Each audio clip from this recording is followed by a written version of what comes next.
All right. Hello, everyone. So this is another Rising Tide Foundation presentation.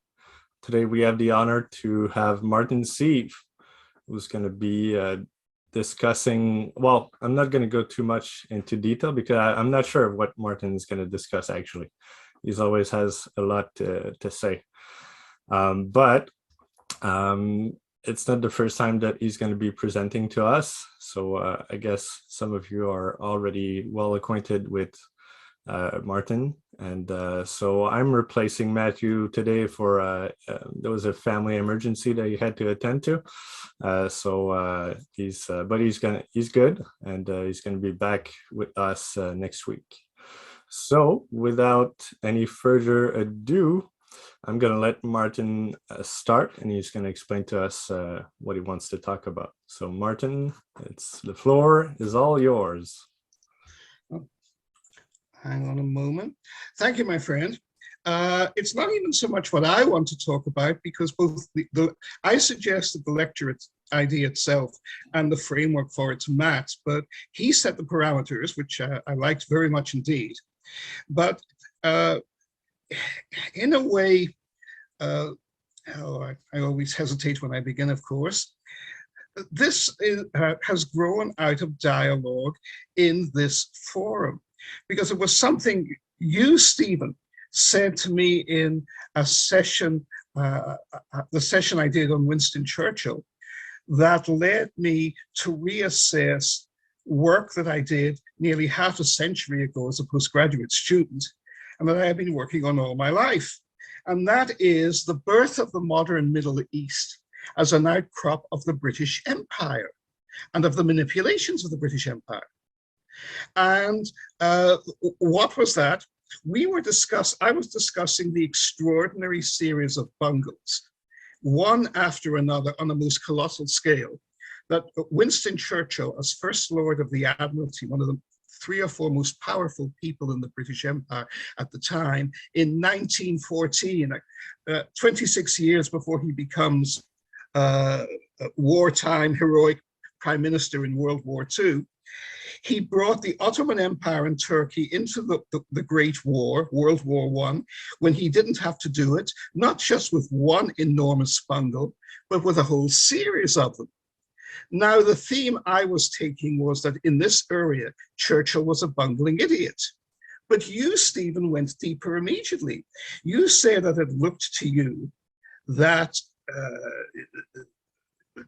no one, even Churchill, could have made so many serial bungles so systematically in the same direction so quickly. And you got me thinking. And it was a subject I knew a great deal about and had studied, as I say, at graduate level at London School of Economics under one of the leading experts in the modern world on the history of the Ottoman Empire, the late great Professor Eli Kaduri, Professor of Politics at the University of London. And I found myself at my advanced age going back and looking with fresh eyes at issues I had taken for granted for half a century and seeing them from a different perspective. Now, the conclusion of this is inherent in the title that I suggested to Matt and that he confirmed, in fact, expressly requested me to put this in, because this lecture is going to focus primarily, though not totally, but primarily on the life of a most controversial and in many respects repulsive, but also very serious and very important figure, but a very misunderstood figure. Vladimir Jabotinsky, also known in Hebrew and in Israel as Zev Jabotinsky, the founder of revisionist Zionism, the founder of the right-wing maximalist ideology under which Israel was not created, but which has dominated Israeli politics for 45 years since 1977. And the lecture is on Jabotinsky, but it is hopefully going to be the first of 3 lectures. The second lecture will be on how Winston Churchill played a central role in shaping the Middle East, starting in 1911 and ending in 1958. And those dates are not chosen lightly. They are very precise dates, as I will have to explain to you in a moment before we get to Jabotinsky himself. And the third lecture is going to be on the Israel that came about, as opposed to the Israel that either the British or Jabotinsky or their enemies wanted to bring about. Because the Israel that was created in 1948 was not the creation of the British.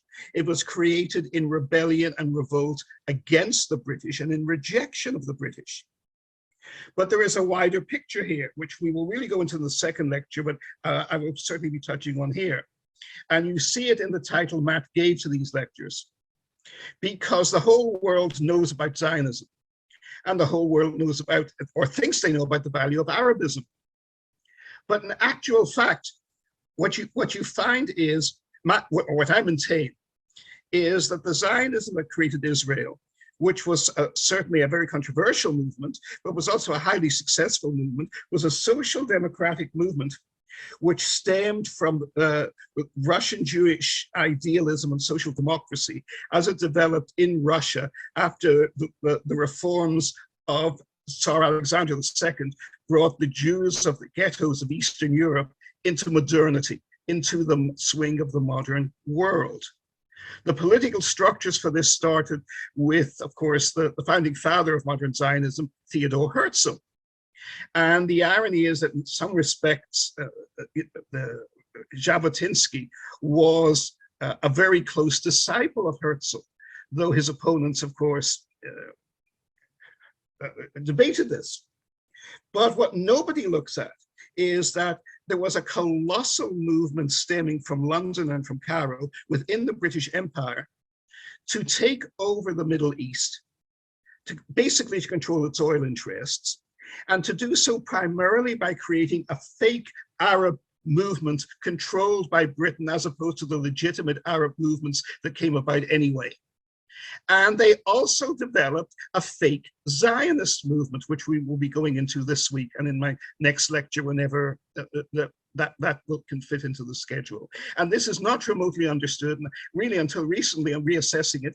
I did not understand it myself, even though I have been puzzled all my life by many of the apparent contradictions and question marks floating around it. The British had their own tame Zionist leader, Chaim Weizmann, and yet he never had significant clout in the developing Jewish community in Palestine.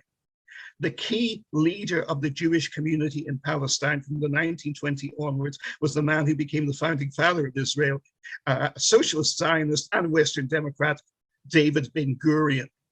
But he created Israel coming out from the British Empire and in rejection of the British Empire, which was not an inevitable development. The British brought that on themselves. But the British had their own chosen puppet, their own chosen Zionist, and he was never realized as such, Chaim Weizmann. And we also have this figure of Jabotinsky, who, as I say, is an important figure. But who is Jabotinsky? Was he a tool of the British? At first, a bit, yes, but as we shall see, the British, for very good reasons from their perspective, rejected him. Was he the founding father of Israel? No, he was not. Was he, however, the spiritual leader and inspiration for the maximalist Zionism of the Likud party and of Menachem Begin and of Benjamin Netanyahu? Yes, he certainly was. He certainly was. But even there are many ironies. The first irony is that Jabotinsky proved, as we shall see, to be a total failure and fiasco in his lifetime, his own lifetime.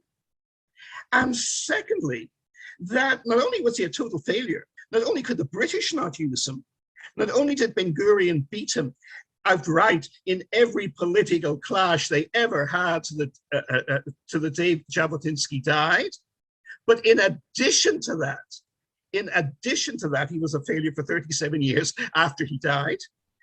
And his followers were only able to take own enemies in establishing a very militarily strong and stable state of Israel, which was created not by him and his values and his followers, but by their enemies, by Ben-Gurion and his people. But most of all, Jabotinsky is widely misunderstood by both his greatest detractors and enemies and by his greatest friends. Anti-Semites, Arabists, and all opponents of Israel and of Zionism hate Jabotinsky because they see him as a fascist, extremist figure, a maximalist who was determined to exterminate Arabs. His policies inevitably would have pointed in that direction, but he himself did not even realize this.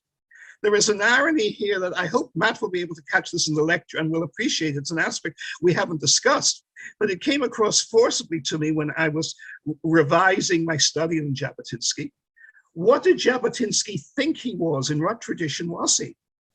He was a 19th century liberal romantic revolutionary. And as such, he was a natural pawn for the British Empire, which used such people extensively around the world to overthrow existing political systems and destabilize them, and create so-called open democratic systems, which in fact were corrupt and chaotic, and serve the ruling classes of those countries all across South America, through large swathes of Southern Africa and Asia, and throughout Central Europe. But they did not help ordinary people. In each case where the British systems of so-called liberalism and so-called freedom were applied, living standards of ordinary people collapsed. Local societies on a small scale from Southern Africa, both black and white, were crushed by the British Empire and absorbed into them, usually ruthlessly. And standards of living, especially in the Spanish South American nations, from Mexico all the way down to Chile, in the early 19th century, living standards of ordinary people plunged, and a great deal of human misery was generated. Also in India, and most of all, of course, in China, after the Opium Wars of the 1840s and 1850s. And Jabotinsky fits into this pattern. For anyone who knows anything about Louis Kossuth, the Hungarian revolutionary who fled for his life in 1848, or Kerensky, the hapless, liberal, well-meaning revolutionary who toppled, who led the revolt that finally toppled the Tsars in 1917, but basically haplessly opened the way for Lenin, and ended up living his life out afterwards in, of all places, New York City. One looks at these individuals, most of all if one looks at Mazzini and Garibaldi, the great French revolutionary romantic heroes of the 1850s and 1860s. When you look at Jabotinsky, you don't find Hitler, you find them. That doesn't mean he's a benign figure, not at all, but it means he's a more complex figure. We are misled by anti-Semites on the one hand, by left-wing Jewish socialists who also hate and fear Jabotinsky on the other, and by the fact that Jabotinsky was walking contradictions. His supporters angrily opposed the idea that he was a fascist, yet he led his own movement in classic fascist terms. He admired Mussolini very much in his own lifetime. He was most at home dealing with fascist leaders who were not Nazi, but who wanted to get who were very anti-Semitic, ironically enough, and he wanted to get them out of, they wanted to get the Jewish communities removed from their countries, as we shall see in Poland, in Romania, and in Hungary. He was very comfortable dealing with these people. So was he a liberal romantic?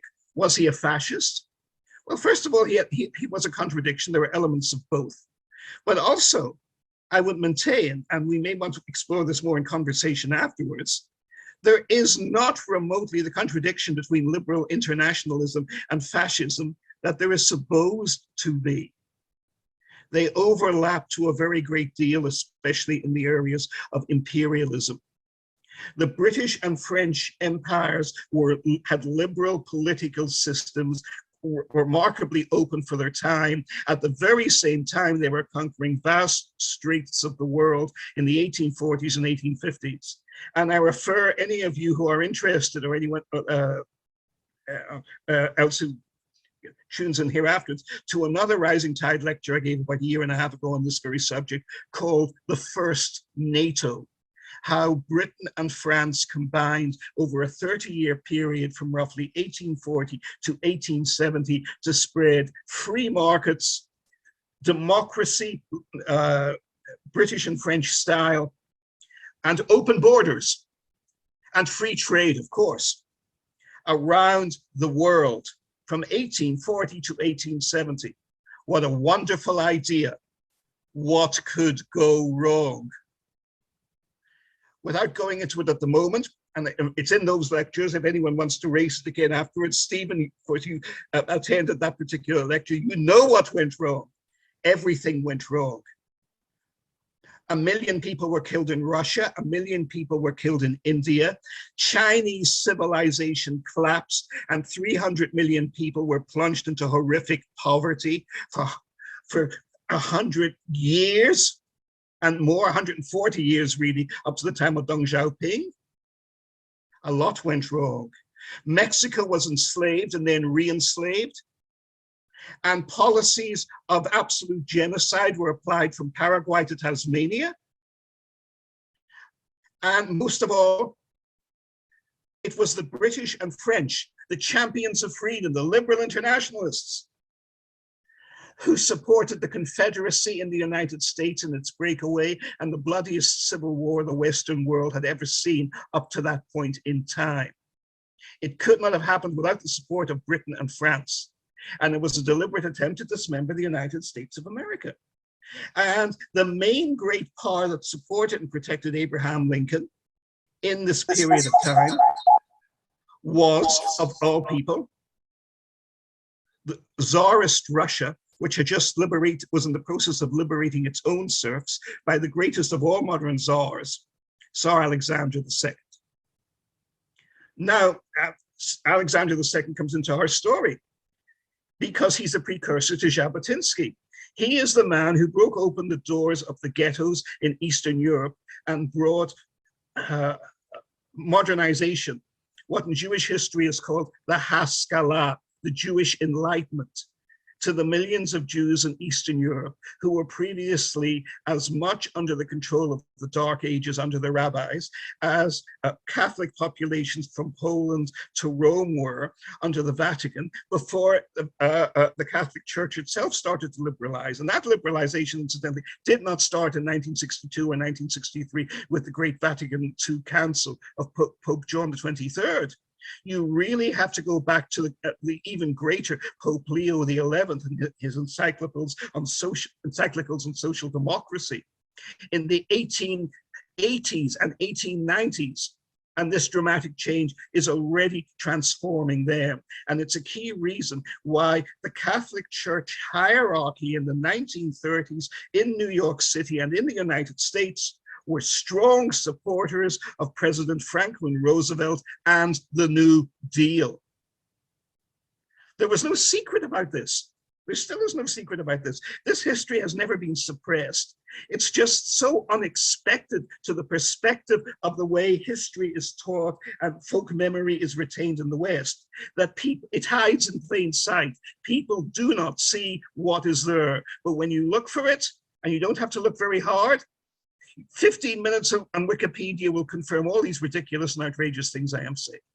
You don't have to look for it. This is not hidden or suppressed or conspiracy or secret history. It's something the great Sigmund Freud would understand. It's history that is forgotten or that people are incapable of seeing when it is staring them straight in front of their eyes. With Jabotinsky, as I say, we have a different problem. We have a man who is worshipped by his followers to an insane degree and demonized by his enemies to such an insane degree that the real man, even though he is obvious and in plain sight, is not seen. The one thing anti-Semitic conspiracy theorists and revisionists who revere Jabotinsky as their literal prophet and God, as we shall soon see, and flesh out and confirm, the one thing they agree on is they are dealing with a figure of gigantic achievement and gigantic capability and stature. Well, no, he wasn't. As an individual human being, he had extraordinary talents. He was extraordinarily charismatic, as we shall see. But one of the great questions about Jabotinsky is, here is a man who has millions of followers in his own lifetime in the 1920s and 1930s, builds up from scratch a rival Zionist movement to the so-called mainstream Zionist movement, which actually has much stronger grassroots support than the mainstream Zionist movement does. He foresees the inevitability, and he's enough of a decent man in some respect to recognize the tragedy of this, that if the Jewish settlement continues in Palestine, a full-scale clash between Jews and Arabs in Palestine, or Jews and Palestinians in Palestine, will be inevitable. He sees this in many respects with much greater clarity than other Zionist leaders do at the time. But he nevertheless fails at everything. And this is crucial. He has the most amazing qualities. He is very good at founding organizations. There are 7 or 8 major organizations, most of which have major roles in modern Jewish and Israeli history, and several of which have major roles in Central European and Russian reform history, that he single-handedly creates. And yet, at the end of the day, he achieves nothing. He is taken on board by the British as a useful tool by them, and he is of enough value during World War I to the British that they make him an OBE. He is made a member of the Order of the British Empire. But by 1921, he has become so much of a hot potato, a young firebrand.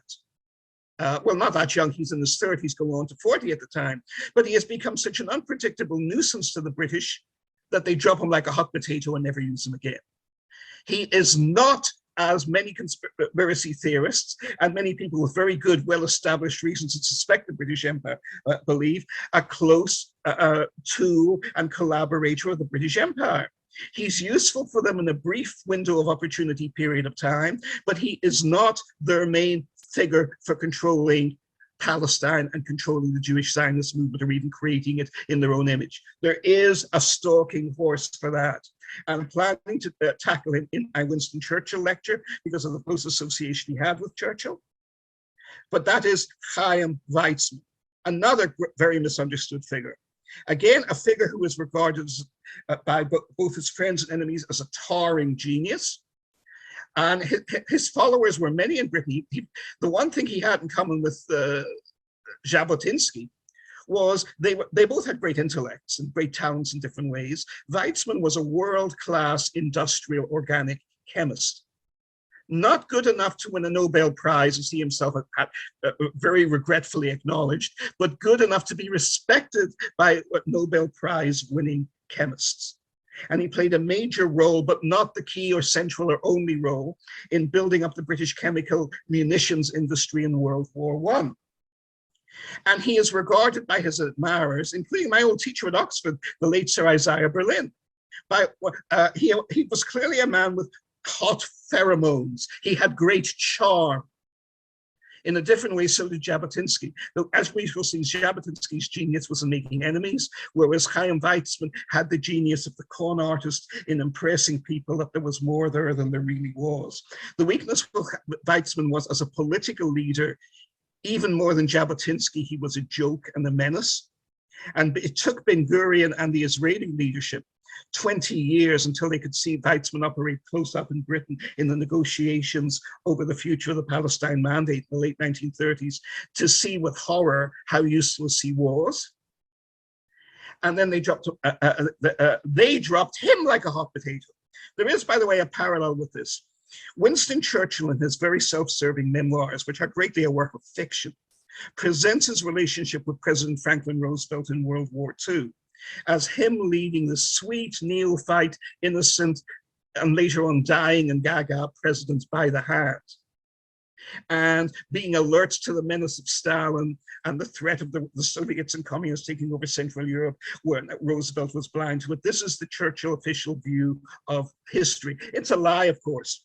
Churchill sold out to Stalin much more of Central Europe than FDR ever did. But earlier than that, there is an outstanding three-volume biography of FDR by the great British, now lives in Boston, Anglo-American historian, Nigel Hamilton. And the first volume of this in particular is outstanding in all three volumes only came out in the last 5 years. And the first volume in particular is of crucial importance in showing how Churchill panicked and fell apart in the face of the Japanese conquest of the British Empire in the Far East in the first 6 months of 1942. And again, Churchill makes great promises and boasts of British military power to Roosevelt. And as soon as he makes them, it's followed by an annihilating catastrophe. And within 6 months of the United States entering the war, Churchill's standing, his prestige with President Roosevelt and General Marshall is gone. It is non-existent and it never returns. And for the rest of the war, Churchill is a much greater headache and burden to Franklin Roosevelt than Stalin is, because he keeps wanting to prevent D-Day and the invasion of Europe and get hundreds of thousands of American and British boys slaughtered in Mediterranean sideshow battles that, when he gets them fought, are always bungled anyway. Weizmann loses his prestige among the leaders of the Jewish community in Palestine, known as the Yishuv, in the late 1930s in exactly the same way. Jabotinsky has thrown his prestige, such as it is, away well before this. So now let us get to Jabotinsky. Where he comes from is central to what he became. He does not come from the ghetto. He comes from a generation that is 2 generations liberated from the ghetto. He is the son of a wealthy grain merchant in the enlightened, most liberal of Russian cities, and most pleasant of ones too. It's down on the Black Sea. It is Odessa. He has a secular education. He only comes to a Jewish identity after the terrible pogroms and mass murders across Russia in 1903, known as the wave of Kishinev pogroms. This awakens a sense of Jewish identity in Jabotinsky, but he does not come from a religious background. He is never religious. Unlike his successors, Menachem Begin and Benjamin Netanyahu, he does not even pretend to go with the ultra-Orthodox. He is always a secularist. In his domestic political values, superficially, they are admirable. He stands for liberty and freedom, and he stands for a free market. He is opposed to communism, but he is a social democrat. He does believe, which is something still hotly contested, of course, in the United States to this day. He still believes there should be a social security net for people who are poor. He does see that, at least. Now, he also does not look to resolve peacefully issues with the Palestinian Arab peoples of Palestine. He sees the inevitability of conflict, but for him, that means conflict must be, we are strong, we wipe them out, we never compromise with them. And now we come to the other side of Jabotinsky. He is an extremist and he is an idiot. And the possibility of even paying lip service to compromise and coexistence never exists with him. Now, really cynical Machiavellians could say, well, at least he was a realist. He saw it clearly. Well, first of all, I'm old-fashioned enough to believe that human will and human vision can change the natures of reality. If people move onto courses of dialogue and eventual cooperation, or at least mutual tolerance, eventually more can come of it. The worst thing you can do, and the irony is this is inherent in the Jewish religious tradition, which Jabotinsky, of course, rejected. But in the Jewish religious tradition, it's accommodationalist. For thousands of years, Jews lived much more happily in Muslim societies than they did in Christian societies. But in both those natures of society, both Christian and Muslim, the Jewish tradition taught, try and get along, find the peaceful effort to get along before you have to run for your lives or before you have to fight. Do not go looking for a fight. Even in the book of Proverbs in the Bible, the mark of a fool is somebody who goes looking for a fight when there is no cause to do so. By that definition, Vladimir Jabotinsky was definitely a fool. But he was a fool with a visionary gift. He starts off, as I say, in Odessa. He becomes an awakened Jewish nationalist in 1903, 1904.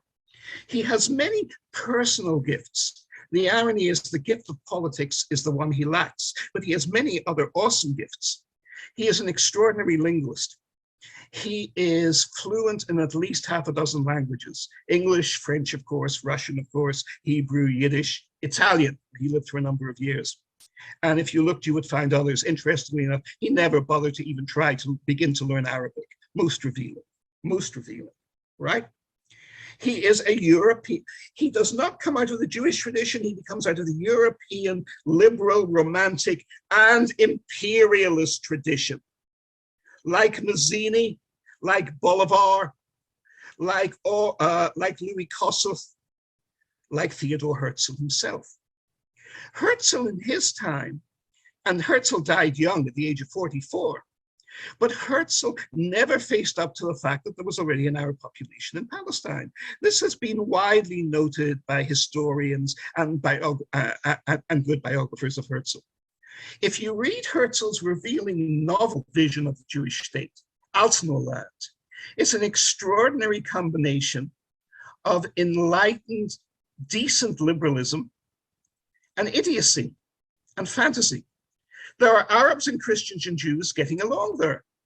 There is a villain in Altneuland. Who is the villain? He is the only Orthodox Jewish leader in Altneuland. And from Herzl's perspective, this rabbi is the one evil figure, not a Muslim, not a Christian, not a non-Jew, a goy, not even at an age of anti-Semitism. No, the only real villain in Altneuland is a rabbi who Herzl regards as a monster of intolerance towards other races and coexistence. But when you look at this rabbi and how he lives and what his teachings are, in the modern world today, in America or in Israel or in Britain, he would be a liberal or reform Jewish rabbi. He would not even be a modern Orthodox rabbi. By today's extremist standards within the spectrum of different Judaisms, Herzl could only visualize, the most extreme fellow he can visualize is, by the standards of 120 years later, a liberal assimilationist moderate. Everything is relative. Jabotinsky, in a way, it can be argued, is the most loyal and accurate of Herzl's disciples, because Herzl was not a socialist or a social democrat. Herzl never lives long enough to have to wrestle with the issue of, do we still try and get into the land of Palestine, the land of Israel, whichever you call it, when you recognize there are already a Muslim population there? Can we settle in peacefully? Can we coexist? As most of them genuinely, sincerely tried to do up through into the 1930s. And I maintain could well have happened had Hitler not taken power in Germany in 1933, because although there were clashes before that, the clashes were not that great, and the level of Jewish immigration was not high, a crucial issue we will be exploring later today and in future lectures. Chaim Weizmann tells the British Foreign Office and the British Colonial Office it's part of their plan that they want a large Jewish population in Palestine within the British Empire. Why do they want it? Because it's classic British policy throughout the British Empire. It is consistent. You take populations such as people from Asia and India and you put them in East Africa, where the native population will hate and fear and resent them and react against them. And that way the population will automatically be loyal to you, the imperial overlords, as the British. They do it throughout the empire, and it's a reason the empire lasts as long as it does. Had they maintained control of the British Empire, and it is perfect in the Middle East, it is perfectly feasible and even likely they would have tried to resettle and encourage the settlement of large numbers of Palestinians in Iraq and in Egypt and throughout Africa, who might have been resented by the other populations, so that they themselves could be transformed into useful, totally loyal supporters of the British Empire. This is what the British learned from the Romans and what they did wherever they went: divide and rule. Put in minorities that are dependent on you against the majority. Who deliberately bring in minorities, provoke resentment against them from the majority, and then the minority will look to you as the imperial overlord to protect them. This is what they use the Jews for in Palestine. But there was a key reason why they wanted Palestine. It really belongs in lecture 2. But again, since we're setting foundations here in a unique context, I must mention it. And that is the city of Haifa and its oil refinery. And the oil pipelines from Mosul and northern Iraq to keep the British Navy supreme in the world, dominance of the seas around the entire globe, which the British had enjoyed for hundreds of years, to be maintained for another century or more, because they didn't foresee anything beyond gas turbine technology. And Churchill was always at a loss to predict the effectiveness of air power. It's a myth that he understood it or foresaw it. He was totally blind to it even in World War II. But modern battleships need oil, not coal. And the oil came from both Iran, but it also increasingly came from northern Iraq. And the pipelines were built within the British Empire to move the oil from Mosul and northern Iraq across Syria, controlled by Britain's basically dependent ally France, straight to Haifa, where the oil refineries were for the British Mediterranean fleet and control of the Suez Canal. So what you need to understand before we go properly into Jabotinsky and properly into Zionism is that Zionism was central to the British vision of global world control, because as an excuse, not that the Zionists ran the British, but that the British controlled Palestine. But Palestine was never meant to be an end in itself. It served two purposes, a geographic purpose and a security purpose. The geographic and economic purpose was Haifa in the north and the oil pipelines from Mosul in northern Iraq and the oil refineries in Haifa. And you find as late as 1947 and 1948, when the Israelis and the Palestinians are fighting for independence and Menachem Begin's Irgun and other terrorist movements have been bombing and shooting the British out of Palestine, what are the British chiefs of staff, and most of all, what is Foreign Minister Ernest Bevin, the last of the great imperialists, what are they obsessed with? They are obsessed with trying to maintain control and hang on to the oil refinery and port at Haifa. And the second related reason is security. Because in World War II, the Jews in Palestine had ample reason to loathe the British, who were already turning back tens of thousands of terrified Jewish refugees to their death in Nazi Europe by warships, and were preventing countries like Turkey, which were friendly to refugees fleeing the Nazis from the Holocaust. And the Turks, who were Muslim, wanted to allow the Jews in. They had nothing against the Jews.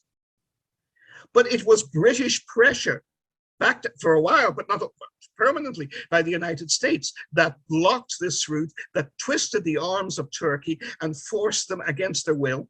And it wasn't the Turks who actually did the dirty work of sending these people back. It was Britain's gallant Royal Navy operating in the Black Sea through World War II, a very dark and disgusting period of modern history in general and of British history in particular. It's very important. But the British, despite this, the Jews in Palestine were loyal to the British through World War II, because who else did they have to look to? When Rommel's Africa Corps was driving through North Africa, with apparently nothing able to stop them, until the great British Field Marshal Bernard Montgomery took over and showed what British and Commonwealth troops could indeed do if they just had a competent and able commander, which he certainly was.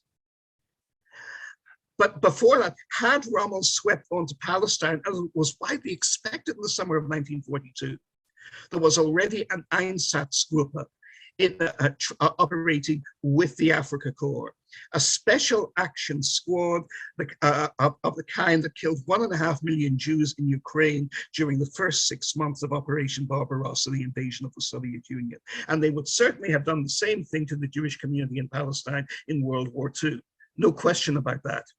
And in fact, in the Jewish community in World War II, there were very secret plans about, it was basically inspired by Mossad. They knew they didn't have a chance against the most powerful military regime in the world, but they were determined, unlike the ghettos of Europe, to go down fighting anyway.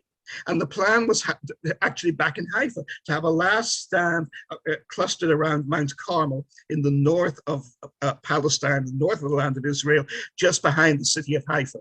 If they had to, they would go down fighting, and their Masada was going to be on Mount Carmel, right? So after all this time, let us get back to Jabotinsky. His talents and his abilities. Well, he was a remarkable linguist. He was a poet. His poetry was rather good. His native language for the poetry was Russian. He was a brilliant writer, especially a feuilleton. I always pronounce it terribly. The French term for, the little essay or the column. They were the 19th century predecessors of modern newspaper columnists, or longer columns in thoughtful magazines. When you look at many of George Orwell's shorter articles, these are rather like extended columns. Theodore Herzl made his living writing for them for the New York Times of Central Europe at the time, the Neue Zeitung newspaper in Vienna, which I believe still flourishes today. I stand to be corrected on that incidentally. But what we find is that Jabotinsky was a master of this form, and he was very, very good at it. He was also a brilliant, mesmerizing orator, which in the era before television especially, is crucial to politics. And he could speak for 2 or 3 hours at a time. And not only could he speak, he was very good in the initial steps of organizing political movements. And when he split from the main world Zionist organization in the 1920s, he created his own new Zionist organization. And it was basically based in its support came from the Ostjuden, the Jews of Eastern Europe. And his appeal was very comparable to a populist today, to a Donald Trump appealing to Heartland America, or to a Boris Johnson 3 years ago appealing to the dispossessed working class outside London on the prosperous home counties who believed that they'd lost out on internationalization and on the European Union. And they voted for Boris Johnson and the Conservative Party. They got nothing for it. And I would maintain that was what happened for the Jews of Eastern Europe with Jabotinsky too. But they worshipped Jabotinsky. There were more than 1 million members of the new Zionist organization. In Poland alone, his Betar youth movement had over 800,000 members. And he had grand plans. He actually was the only Zionist leader who proclaimed a vision for mass immigration into Palestine in the 1930s. There was only one problem.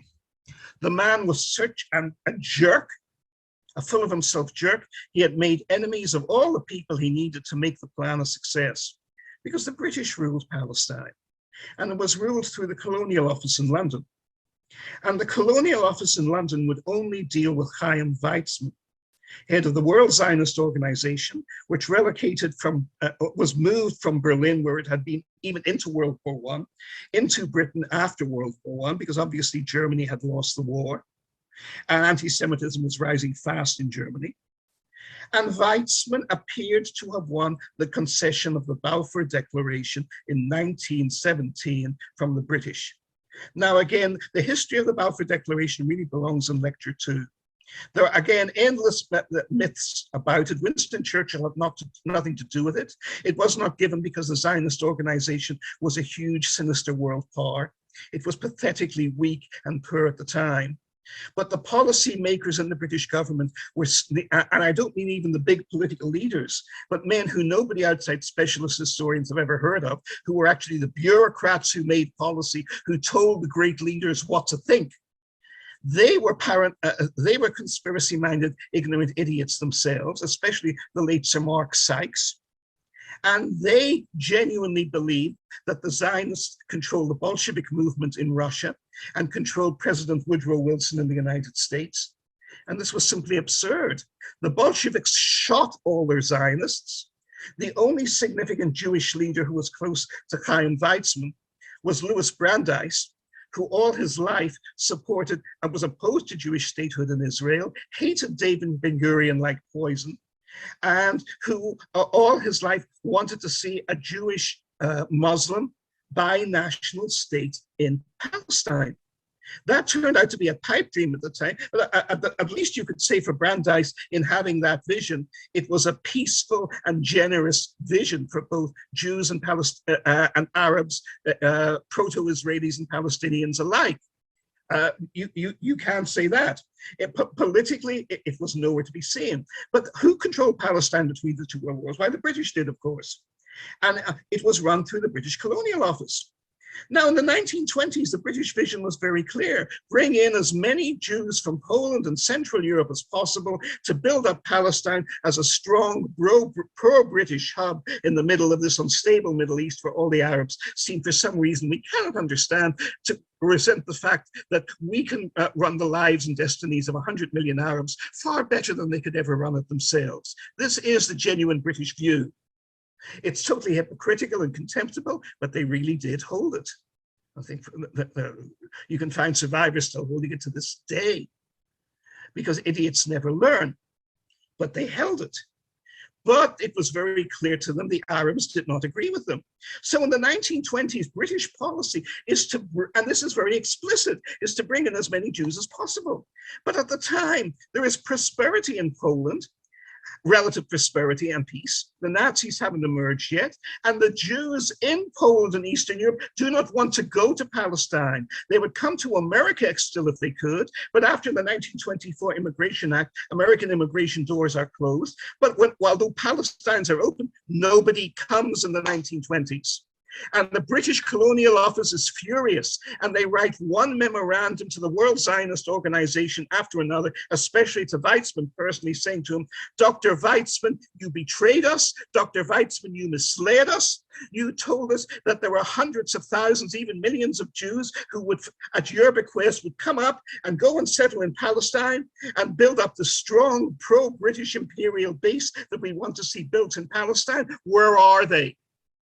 Now, of course, in the 1930s, they did want to come, but by then it was too late because there were different governments in Britain. Even then, one man, and I have a chapter on him in my as yet unpublished book, Unlikely Angels, on great human rights heroes who have never gotten their due, largely because people don't think of them as great human rights heroes, even though most of them are eminent in history. One of them is Stanley Baldwin, Prime Minister of Britain for most of the period from 1924 to 1937.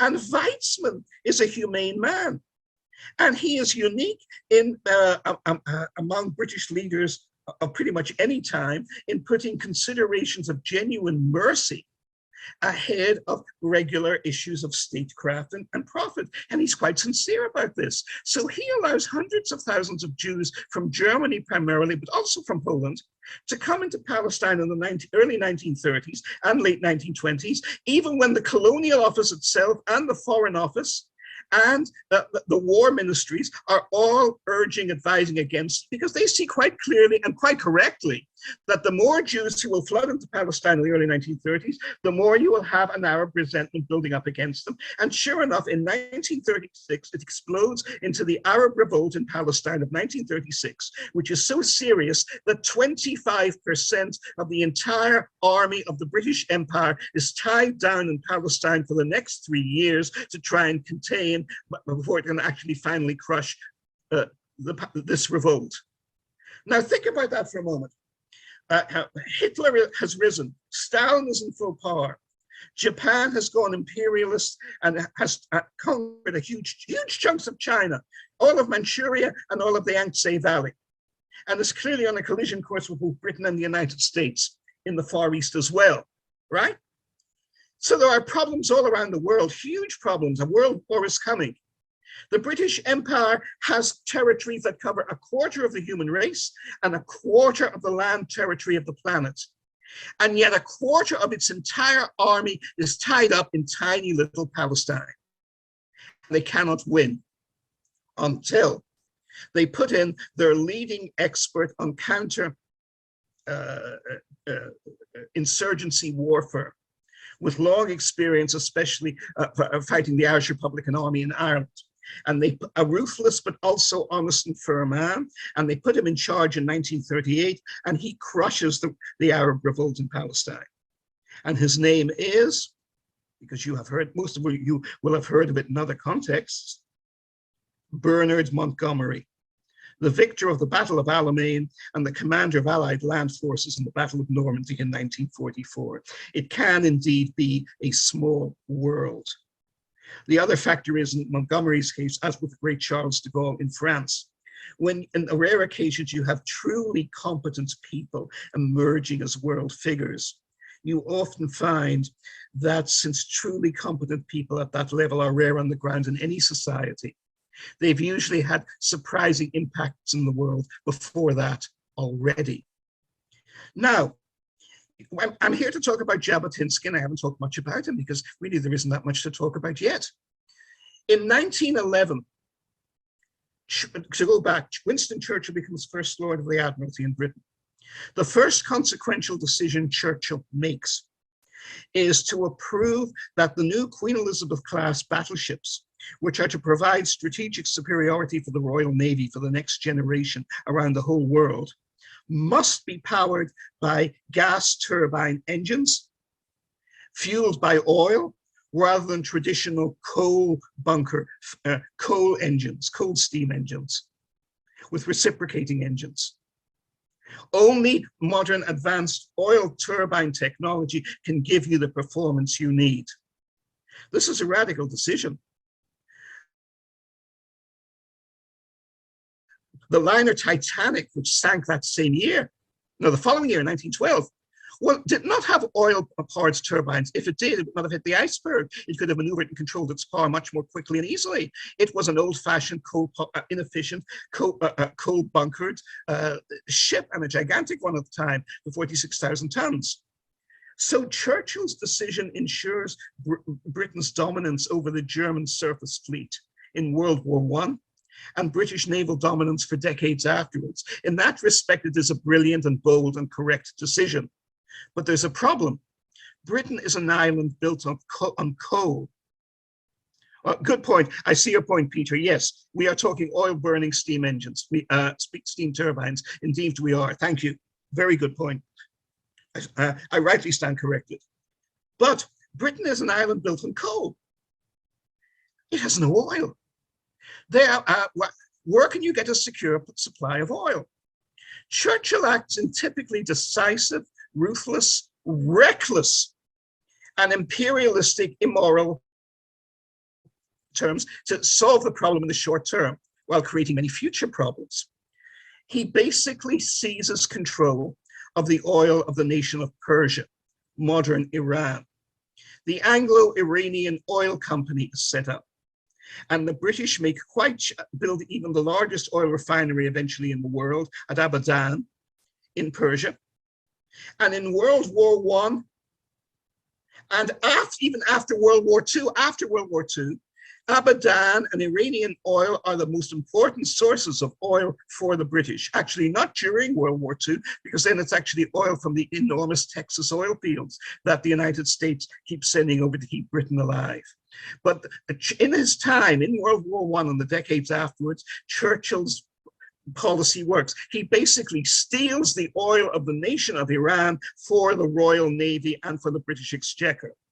Now, after Iran nationalizes and seizes control outrageously of its own oil fields in 1953, Anglo-Iranian changes its name, but the company continues, and it continues to flourish to this day. Today, we know it as British Petroleum, BP, exactly. Not exactly non-existent, is it? Again, there is continuity in history. There is pattern in history. There are genes or recurrent themes in history that often will flow underground and then break surface.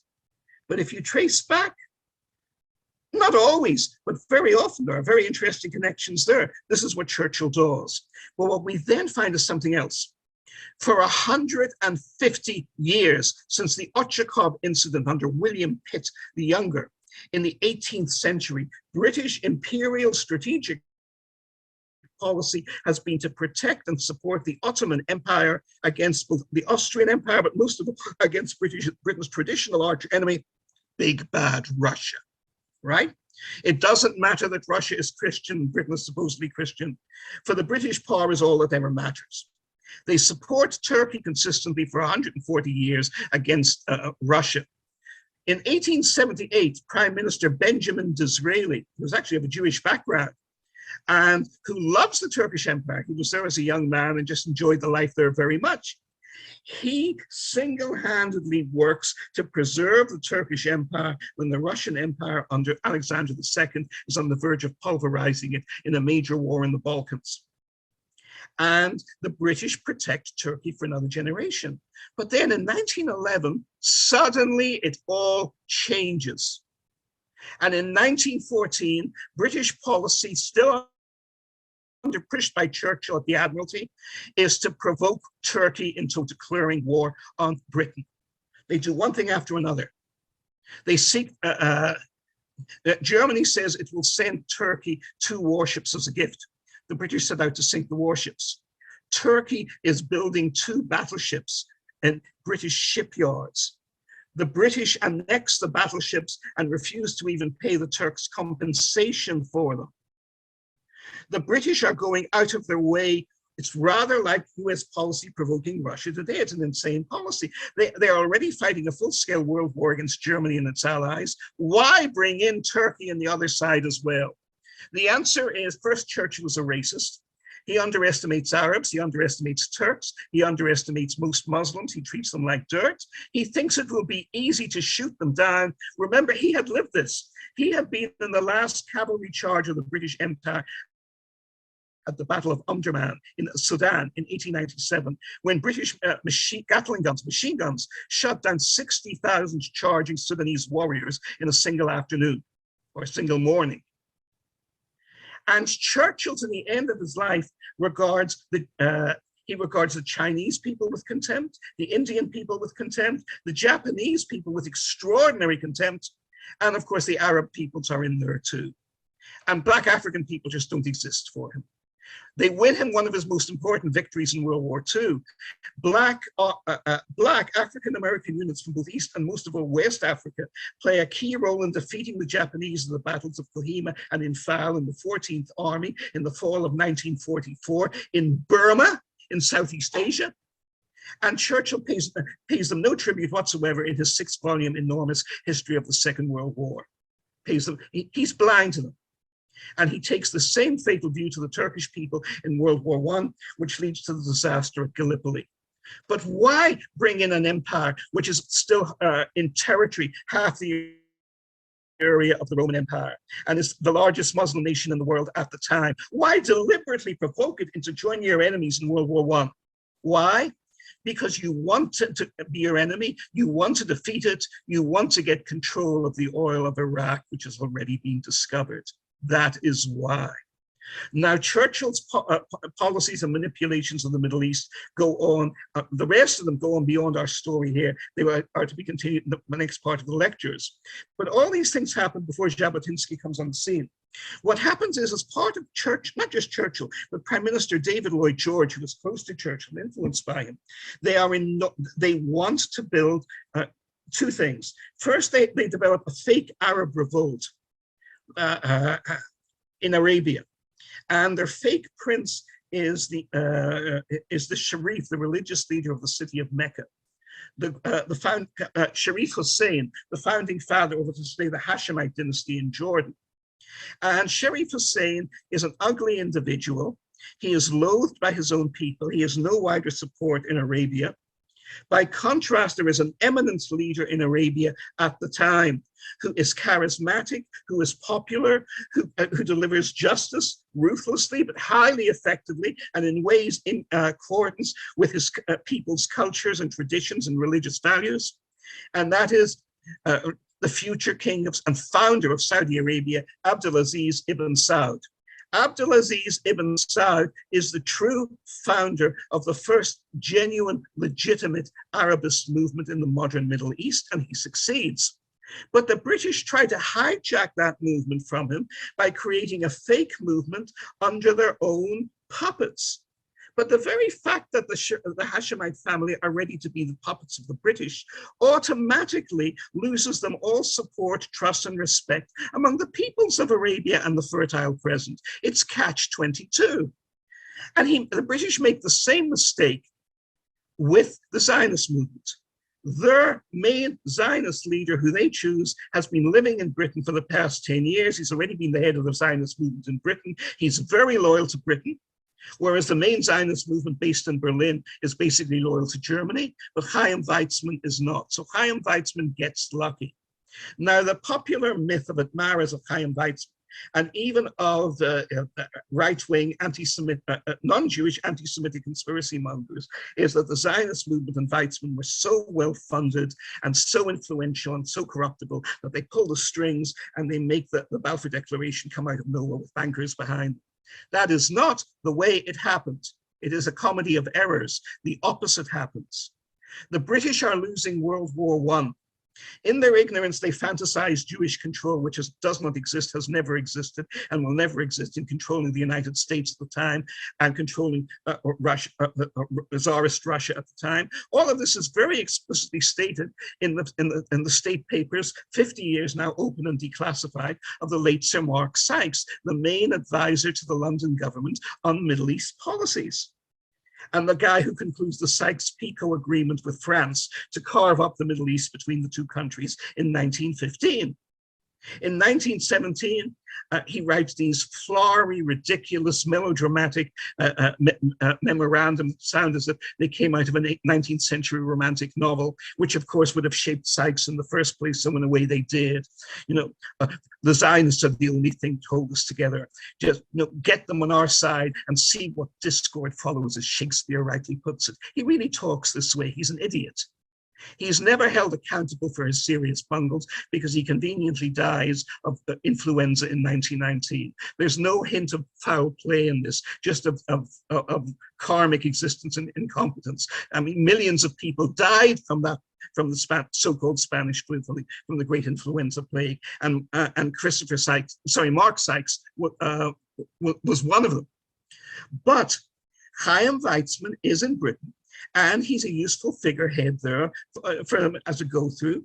So Weizmann, being a very vain and pompous man who always dresses extremely impeccably, like an English lord he dresses. He's just a Polish Jew who scrambled to make a living as an obscure scientist and research assistant and minor scholar in the University of Manchester for decades. But now he's hitting the big time because he's helping the British build factories to mass produce acetone to make explosives in World War I. Now, they would not have lost the war if Weizmann had not been. There's some myth and nonsense about this, how central he was to the British war effort. He was not central to the British war effort, but he was useful. But he is most of all useful to them as a Zionist stalking horse. He is a front from which they can use as an excuse to take control of Palestine under the League of Nations mandate after World War I. Weizmann is the key British figure to develop a fake Zionism they control. Jabotinsky, meanwhile, has also been working for the British, but at a much lower level. But he's doing something a bit more practical. He's raising soldiers for the British. He raises a mule corps. The idea is that Jews are basically cowards and hapless and all wear glasses and have big noses and are short-sighted. And the only thing you can trust them to do is to pull mules forward to battle. You can't even trust them to ride horses. So they start off with a mule corps. But of course, the need for troops for Allenby's armies in the Middle East is much greater than that. So they expand into a larger unit, which is called the Jewish Legion. And Jabotinsky becomes the advisor to the British officer, a Bible fundamentalist who believes the Jew, like modern American fundamentalists, believes you have to bring the Jews back to Palestine before Jesus can return to earth. This is Colonel James Patterson. And he and Jabotinsky, in a way, pioneer the unhealthy alliance between the Likud and the fundamentalist Christian right in Britain. In America, we've seen for the past 40 and 50 years. In this country, they get on like a house on fire. And Jabotinsky was Patterson's right-hand man in creating the Jewish Legion. Now, the soldiers in the Jewish Legion are largely recruited from a single London unit where there's a larger number of Jewish soldiers, the 30th Infantry Fusiliers. And there are a couple of other interesting soldiers in that unit. One of them, who happily tells the stories about them 50 and 60 years later, is the great poet, mystic, and novelist Robert Graves, an expert on Greek mythology and Hebrew mythology of all things. And he has some very interesting testimony on this. Not horrific, but just entertaining and revealing. And the other is another person, close personal friend of Graves all his life, who Graves used to visit in Israel when they were both retired. David Ben-Gurion, who goes on to become Prime Minister of Israel. Now, Ben-Gurion is not a tool of the British, never was. Ben-Gurion is actually a loyal subject of the Ottoman Empire. He wants to build a Jewish national home in Palestine, but he believes the way to do it is peacefully within the Turkish Empire. And as part of his vision, in 1914, before the war begins, Weizmann and his best friend, Yitzhak Ben-Zvi, who later becomes himself the second president of the State of Israel, they go to Turkey and they enroll in law school. And there are pictures of them studying Turkish and Arabic law in the city of Constantinople, wearing Turkish traditional fezzes. And his vision is that the Jewish community will eventually grow into being a protected minority under the Turkish Empire. But then the British come along and smash the Turkish Empire. And Ben-Gurion, who has fled the war in general to New York at the time, which was not exactly an unadulterated success. From first, he's totally obscure at the time. Secondly, he meets his wife, Paula, and they marry, but not happy, and they marry forever after, but not entirely happily ever after, if you see what I mean. So his time in New York is a rather mixed time during World War I. But he is not the big figure at the time in the Jewish Legion. The key figure is Jabotinsky. Jabotinsky, after the British occupied Palestine, moves into Palestine. But Jabotinsky, you have to understand, is a lone wolf. And that's the name of the main biography about him. And it's central to him. And this is the area in which Jabotinsky is a fascist without realizing he's a fascist. He cannot compromise or work with anyone. To work with Jabotinsky, you have to worship Jabotinsky. You have to obey him totally. And he will never compromise or play second fiddle to anyone. So, of course, as a politician, he's an idiot and a loser. Now look at the reality and strangeness of this man. He is a world figure in the 1920s because of his speeches, because of setting up of Zionist organizations across Europe and in Palestine, because of his pioneering role in setting up the Jewish Legion. He is a major figure in the entire Jewish world. He has literally millions of followers, millions. When he leaves the Zionist organization of Weizmann, because it isn't moving fast enough for him, he gets more followers single-handedly in his own organization than Ben-Gurion and Weizmann and all the other Zionist leaders managed together. This is a figure, obviously, of great energy, of great charisma, of great force, and of great talent. But he cannot organize. He sets up the organizations, but he alienates the British. By 1921, he has already been kicked out of Palestine as a destabilizing force. Eventually, in 1930, he will be banned from Palestine by the British authorities for life as a destabilizing force. He calls on a maximalist movement that the Jews should eventually occupy and control all of Palestine and all of what is today the Kingdom of Transjordan. When he said this, how many Jews lived in what is today the Kingdom of Transjordan? 4. Not 40 or 400 or 4,000 or 40,000. 4. Count my fingers. 4. This is the kind of idiot we're talking about. When you run before you can walk, you never learn to walk. This is the kind of man we're dealing with. So he alienates everyone. And within the Zionist movement, there is another factor which you will not see in any of the respectable academic histories of him, but it is central to his failure and his isolation. He's an attractive man. He's married, he has a son. He likes the ladies. He's a romantic figure. But to put it mildly, he is not discreet. By being not discreet, I do not just mean he is not discreet about who he conducts his affairs with, how he conducts his affairs, but who he conducts them with. He takes to bed the wives of virtually every other major Zionist leader in the Zionist movement, whether they are right-wing or left-wing. And of course, thereby he makes enemies of them for life. And because he's such an egoistic twit, he can never work this out, why the same guys he's cuckolded hate him so much and refuse to work with him. They refuse to work with him. Also, he has the problem that extremist romantic leaders always have. He has a big fat mouth and he loves to talk in extremist terms, and he lets his talk carry him away. And he is, of course, as are they all such people, he is a man of principle.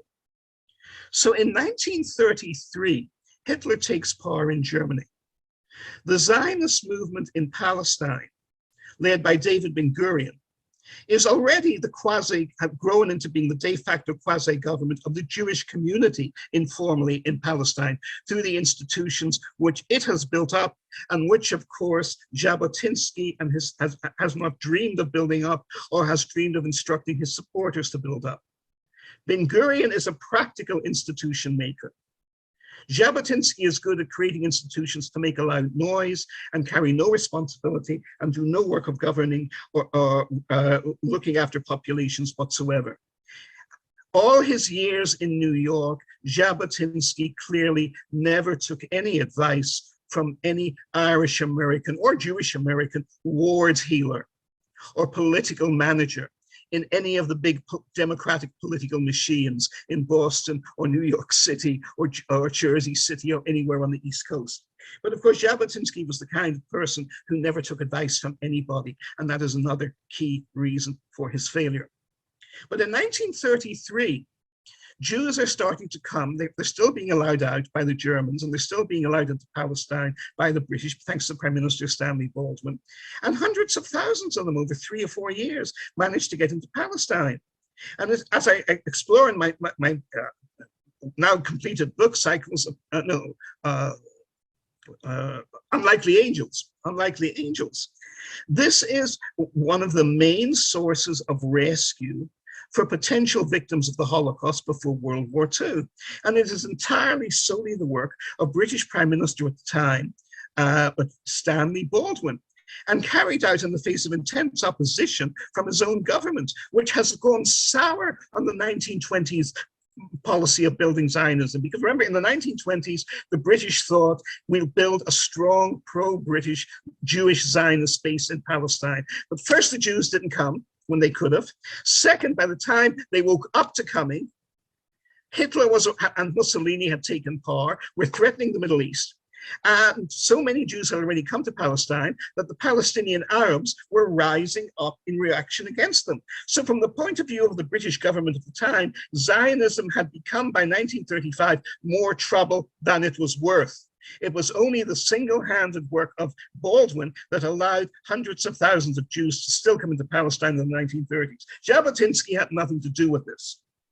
Very late in the day, in 1936, I think, Jabotinsky does a grand tour of Poland, Romania, and Hungary, and gets the agreement in principle of the anti-Semitic governments in all 3 countries to approve a grand forced migration of Jews. They will expel their Jews if Jabotinsky can get them into Palestine. If the plan could have worked, it might have saved 1 million people's lives or 1.5 million people's lives from the Holocaust. But of course, because it was Jabotinsky, it never had the slightest possibility of working. Jabotinsky had not built ties with the British government in the previous 15 years. He had broken all his ties with the British government. He had called for rebellion against the British government. So there was no way the British government was going to listen to him when he called for them to allow 1 million of his own supporters into Palestine. This is again where a man who is acclaimed as a visionary is in reality a dangerous delusional idiot who is leading his own followers up a cul-de-sac, or rather you could say he's turning them into the Gadarene swine and leading them off the edge of a cliff. And virtually none of the 800,000 Jewish supporters of Jabotinsky who joined his Betar movement in Poland survived World War II. Now, there was a youth movement leader under Jabotinsky who begins his career and ends it apparently worshipping Jabotinsky. But the middle part of the story is never told. By 1938, Menachem Begin has become Jabotinsky's one of his heirs. He has become the leader of the Beitar youth movement in Poland. In 1939, Jabotinsky does a U-turn. First, he calls, when it's clear the British are stopping all immigration into Palestine, he calls for a military rebellion against the British. And he even acknowledges that there's no chance of succeeding at that time. I actually know what he was thinking of. Jabotinsky was always obsessed with historical precedent. He did not use it as a guide to interpret the future. He was always stupid enough to think the future must blindly imitate the past, which never happens, right? He was familiar with the Irish Rebellion of 1916, which failed miserably at the time. But when the British executed the Irish leaders, this set off such a revulsion among the Irish population that a genuine war of liberation came after World War I, and within 5 years, by 1921, Ireland was free of the British. After 900 years, they had finally kicked them out. And this is the model that Jabotinsky was thinking of in inspiring a rebellion against the British in 1939. Being Jabotinsky, of course, he doesn't keep he thinks he's keeping his idea secret, but it leaks very easily, so the British learn about it. But then World War I begins. Jabotinsky does a U-turn. He now says to all his followers, mainly in Poland, we must now support the British in World War II, because obviously Hitler is genocidal and evil, which he was. So you could say he wakes up at the end of his life to sanity. But there is one Jew, and then he goes further. He says, if we loyally support the British, they will then back us when they see the light, and they will back us in helping us kick out all the Arabs from Palestine at the end of World War II. But we must be friends with the British first. One man stands up to him in his own movement, Menachem Begin, of all people.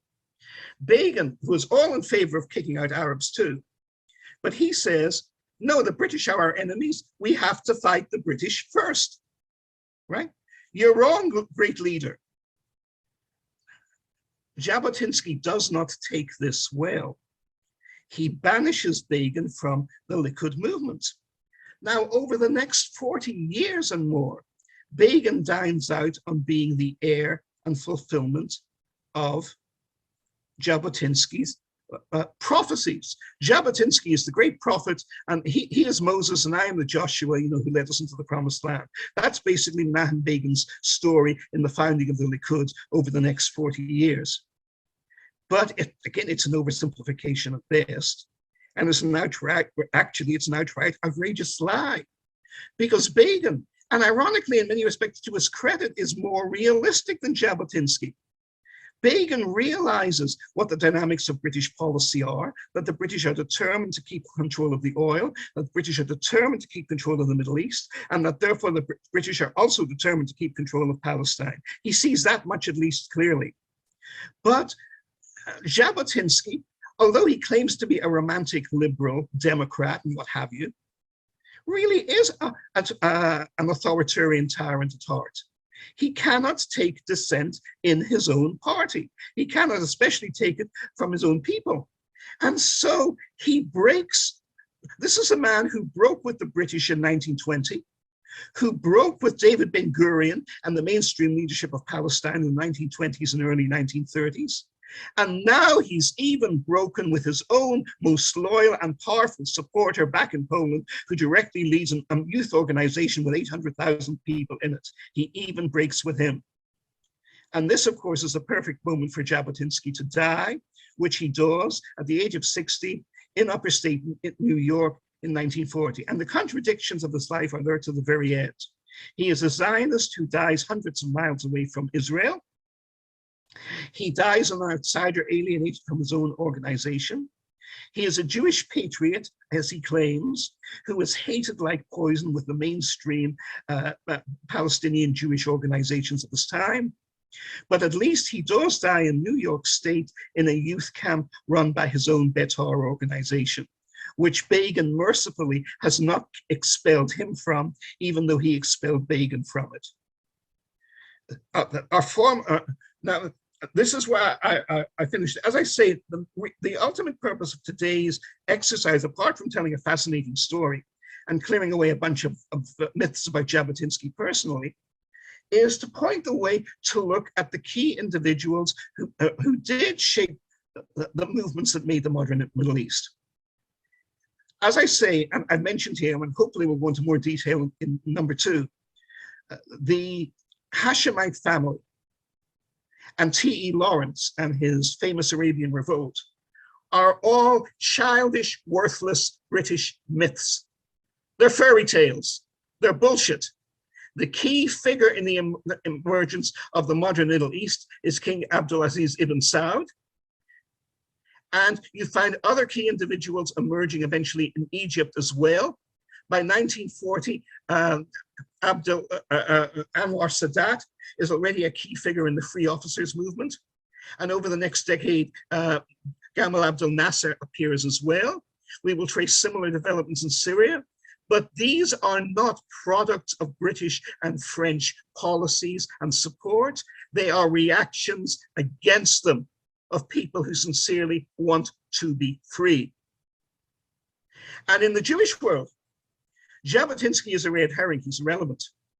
The fake Zionism that the whole world takes at face value because the British promoted that way, from 1917 to 1947-48, is the movement of the worthless Chaim Weizmann. But the key movement, which both Jabotinsky, by the way, and Weizmann hate each other's guts, and they are so obsessed with each other that they are both blind to the real force, political force and leader who was emerging in the Jewish community in Palestine, a far more formidable and able and responsible figure than both of them combined, David Ben-Gurion, who we will be looking at, I hope, in projected part 3 of this series. If we have time, I'm open for questions. Thank you very much. Wow, great. Thank you, Martin.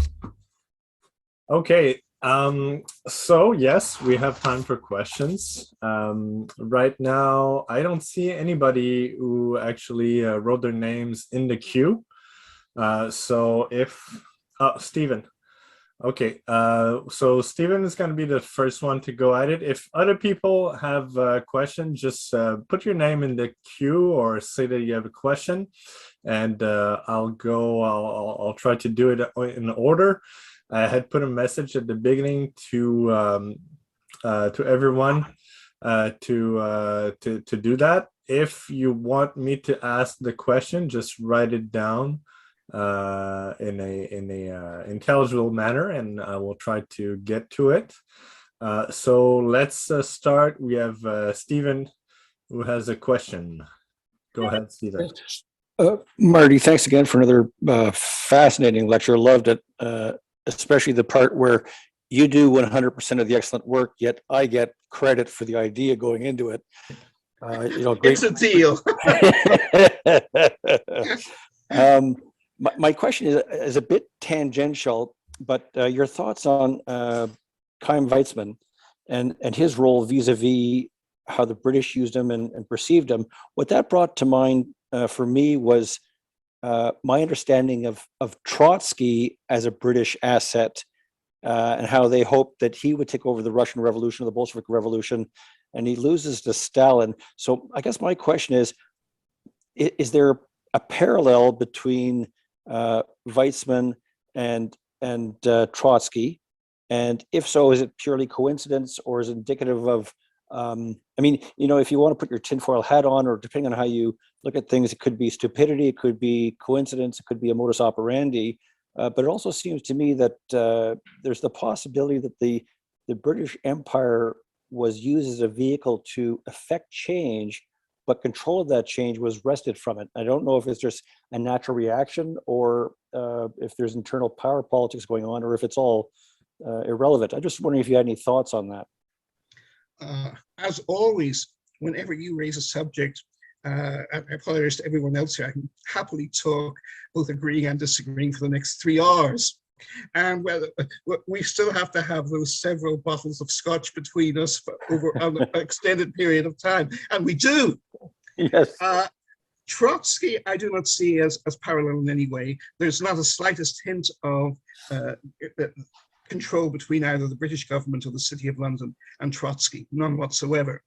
What there is, however, I think, is very intriguing connections which have still to be further explored, and they may yet prove to be tenuous, but they are very intriguing, between the British and the Americans and Kerensky, the interim social democratic government in Russia that took power, or apparently took power, in March 1917. That was very much a Boris Yeltsin type government. It was liberal in the traditional way. Trotsky, personally, is actually, there are more parallels between Trotsky and Jabotinsky, because they are both essentially romantic 19th century revolutionary figures who are in love with glories and wars and being at the head of revolutions and being heroes, and they're romanticists. The difference is that Trotsky does become a brilliant and formidable, passionate organizer in war, in World War I, and he does believe in permanent revolution. It's interesting, the British hated and feared Trotsky, if you would agree. They never hated and feared Stalin. Churchill personally is very unambiguous about this in his writings over 30 and 40 years. He hates Trotsky. He welcomes Stalin taking over, because he doesn't care that Stalin may be killing tens of millions of people in Russia and Ukraine. He doesn't care about that at all. Doesn't care about Stalin killing 1.5 million Jews among his victims, not because they're Jews, but just because they're there. None of this matters to Winston Churchill. What matters to Winston Churchill is Stalin is not a direct threat to destabilizing the British Empire the way Leon Trotsky would have been. And when they meet in the 1940s, he repeatedly emphasizes in personal conversation with Stalin how much he hated Trotsky. And we now know from a book I recommend to everyone here, it only came out a few years ago, the Diaries of Ivan Maskey, who was Stalin's ambassador to London, to the British Empire and the United Kingdom from 1932 to 1943. A vivid, delightful, witty, wonderfully insightful book. And the biggest insight in it is his repeated meetings with Churchill. Everybody else in the British establishment loathes Stalin as a mass murderer and won't touch Maskey as a dirty communist and hate communism like poison. The only person who doesn't is Churchill. And whenever they meet, Churchill is always saying, "You aren't really purging the Red Army too seriously, are you? We need the Red Army to stay strong because we're going to have a mutual enemy in Hitler, aren't we? And I want you to make sure your wonderful, wise leader, Premier Stalin, understands this. General Secretary Stalin understands this." And this theme is repeated year after year after year from the 1930s onwards, from long before Munich. But also Churchill is saying to Maskey, "You know, you do have friends in this country.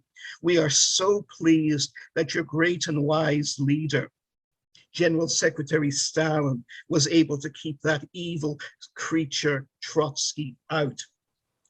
And Churchill is very unambiguous in his writings, even in the early 1920s. He sees Zionism as a healthy Jewish national movement that will distract the Jew, under the British control, of course, that will take the Jews away from being Bolshevik revolutionaries, and under which they are arch enemies of the British Empire. And Churchill at first believes that well-known Tsarist counterfeit, the protocols of the Elders of Zion.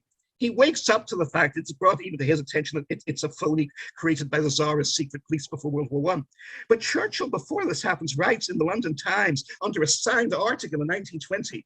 And you know the pompous, self-important way that Churchill writes, which sounds so wonderful when he's defying Hitler, but otherwise really is absurd. Those of us who take Zionism seriously and who have welcomed it as an alternative for the Jewish people against the noxious poisons of Bolshevism. I paraphrase a little here, go to the original, it's equally pompous and absurd and rolling, what have you. Cheap counterfeits the Elders of Zion, right? Content and credibility to them. Even those of us who have been great friends and supporters of the Jewish national movement we'll have to rethink our position on that, because it quickly emerges that A, the counterfeits of the Elders of Zion is a cheap forgery, and B, even Churchill belatedly realizes most Jews do not want, Jews in Britain are loyal Brits, and Jews in America are loyal Americans, and wherever they are, most of them are scared stiff of communism, as he is. And but in 1921, he goes to Cairo, and he creates the modern Middle East. He reconfirms the Jewish mandate in Palestine. He freezes out the Palestinian Arab criticism and hostility to the Jewish settlement movement in Palestine. He also creates for his friends, the Hashemites, new kingdoms in Jordan and Iraq. Now, the Iraqi kingdoms looks like a masterstroke, but it seems to allow the British to keep the Hashemites as their puppets while controlling the oil of Mosul. There's only one problem. The next generation of Hashemites, King Faisal and his brother, do not want to be puppets of the British. So in the early 1930s, King Faisal tragically dies while still a young man of ill-defined illnesses. And his brother, his son, is then killed in a tragic car crash, shades of James Dean, in 1937. And only a 9-year-old boy is left to run Iraq under Britain's version of the kind of absurd puppets we in the United States have used in Afghanistan and in other countries across the Middle East. His name is Nuri al-Said, and he is the great traitor of Iraqi history. He runs Iraq for the British for nearly 40 years, from 1921 all the way through to 1958, when he is quite literally torn to shreds by an outraged mob in the streets of Baghdad during the Iraqi Revolution. And we will be exploring this more in a later episode. So, as usual, you bring up fascinating and central issues, but the problem for me is you're tempting me to go ahead of the plan and go into stuff that's due to be in later sections. What we can say is this: Weizmann is a true believer in the British all along. He hates Jabotinsky venomously. He hates Ben-Gurion almost as much. He is an absurd and vain man. And as I said, he has great superficial charm. My teacher, the eminent Oxford historian Isaiah Berlin, an eminent figure in Oxford for nearly 60 years, and one of the great political philosophers of the past century and more. He hated the Likud like poison. He hated Jabotinsky. Most of all, he hated Begin. Sir Isaiah was a peaceful man, and he had a withered left hand.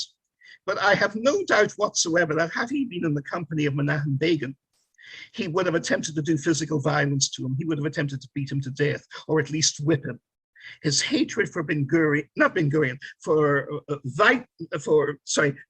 Menachem Begin, personally, was that great.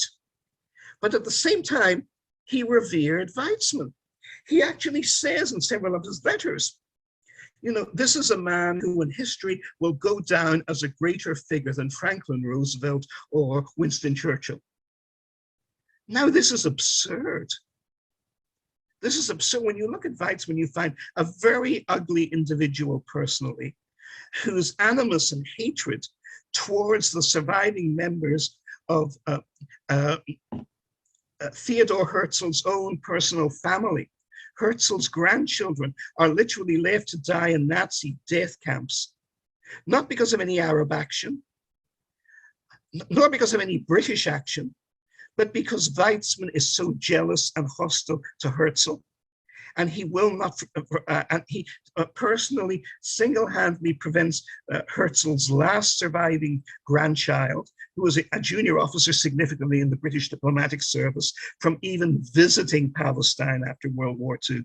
The British by that point are mellow about this. They don't care whether he comes or goes, right? He's not a politically active figure. He's a very obscure individual. They don't care. But Weizmann's personal animus is so great that he bans and frustrates Herzl's last surviving grandchild from visiting Israel after World War II. And this helps lead to the young man's suicide here, well, not here, I moved from it now, but in Washington, D.C. In 1947. So Weizmann is an ugly little shit, but he's not devoid of tragedy. Weizmann's own son, Michael, he has two sons, one of whom is, as they say in Yiddish, a nebish, basically a turd, and the other one, who is his great, the love of his life, he loves his older son, Michael, and Michael idealistically volunteers for the Royal Air Force, and Weizmann is able to get strings to get him to be a combat pilot. And he is shot down over the English Channel in 1942, and he survives, but then he drowns in the English Channel, but because the English can't be bothered to send up a float plane to rescue him. The Germans, incidentally, were very good in rescuing their own pilots from the English Channel. The English were just sloppy and really didn't give a damn. But there is a dark irony to this, because it was the British Empire that Weizmann revered and worshipped and praised and served all his life. Well, of course, he eventually becomes the figurehead president of Israel in 1948. But Ben-Gurion, who, as I said, has and his fellow associates in the ruling Mapai or Labour Party have by now had good cause to see how that Weizmann was never more than the spineless puppet of the British from the word go, and they have nothing but contempt for Weizmann. And so there is a degree of circular justice that comes around. Weizmann stays down in Revolt in a luxurious house, far more luxurious than any Israeli government minister could afford to live in or try to live in for decades afterwards, at the Weizmann Institute for Science near Tel Aviv. And he refused to even fulfill his ceremonial functions as president of the first state of Israel for the next 3 years, because he believes that the elected government of Israel should defer to him and do what he tells them to do. And they very rightly and properly do not do that. It is not the way that their democracy or their political system is set up. So there is turnaround with Weizmann. There is another irony in Weizmann's life. Weizmann has a nephew who becomes the great figure of achievement and history that he hoped his son Michael, who died tragically in 1942, comes to. Weizmann's nephew, Ezer, becomes chief of staff of the Israeli Air Force. And then he becomes one of the two key generals, along with Moshe Dayan, responsible for the great victory of the 1967 war, after Yitzhak Rabin has a nervous breakdown and completely collapses in booze and cigarette smoke for the week before the war. Weizmann later on becomes president of the state of Israel. And of course, today the wheel goes another full circle, because today Weizmann is a political hot-headed figure. And my elder daughter in particular, who quite understandably feels strongly about such things, leads many Americans in loathing him, because he most certainly was a sexual abuser of ladies all his life, because that was the macho reality of the Israeli military ruling class in the 1950s and 1960s when he came apart. But in terms of achievement in building up the Israeli Air Force and winning the Six-Day War, Chaim Weizmann's nephew was a major figure. But he was a Likunnik, he was a revisionist, he was in the Begin tradition. And again, a key point I come back to here is Begin launches the revolt against the British, the terrorist revolt, in 1942. Well, he doesn't, he really does launch it, because his predecessor as the head of the Irgun, who was killed fighting with the British in Iraq, is loyal to Jabotinsky's last position and will not fight the British and is allied with the British. Begin begins his leadership of the right wing in Israel by overthrowing the policies that Jabotinsky came to at the end of his life, and Jabotinsky hated him for doing so. So far from being loyal to Jabotinsky, Begin emerges and succeeds by rejecting Jabotinsky. So here again, we have this central issue with Jabotinsky. Here is a man who appears to be a genius, speaks all these languages, writes poetry, writes brilliant articles, appears to foresee the Holocaust, though he doesn't really. Appears to have a wonderful plan to get the Jews out of the way of the Nazis, though he doesn't really. But he's such a jerk that he alienates everybody, especially the people who were his natural allies or who wanted to be his allies. So go figure. But I hope that helps. But back on Weizmann, as I say, Weizmann was certainly the Brits guy, and Weizmann's idea of policy is to go to English public house weekends. Anyone here seen the movie The Remains of the Day? Very good movie about or Downton Abbey would do.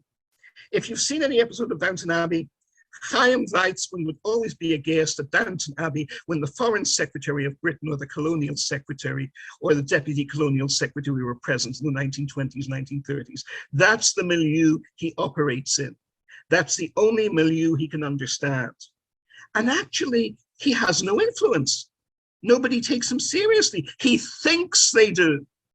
And the English upper class Jews around him are such pompous, full of themselves, ignorant, contemptible idiots. I mean, if you want to, anyone needs to be cured of the myth that Jews are a master race or all brilliantly insightful and cunning and manipulative and charming and this, that, and the other, you only have to go and meet a bunch of upper middle class Northwest London Jews, which also explains the rise of Margaret Thatcher and Finchley, because they loved her and she loved them. They were all middle-class status climbing snobs together. So I don't know if you could say they understood each other, but it's dynamic in immigrant circles.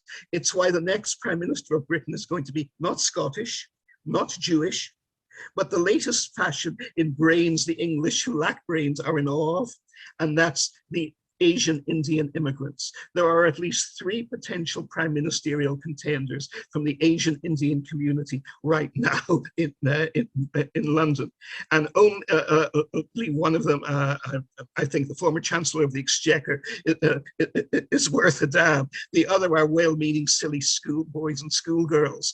But in Weizmann's time, the English upper class Jewish community was like this, and they loved him, because he appeared to be, he was their silly idea of what a statesman ought to be. He was thoughtful, he was dignified. The fact that he had no political base behind him, the fact that he could never win a popular election, the fact that he had no political analysis whatsoever, this went beyond them.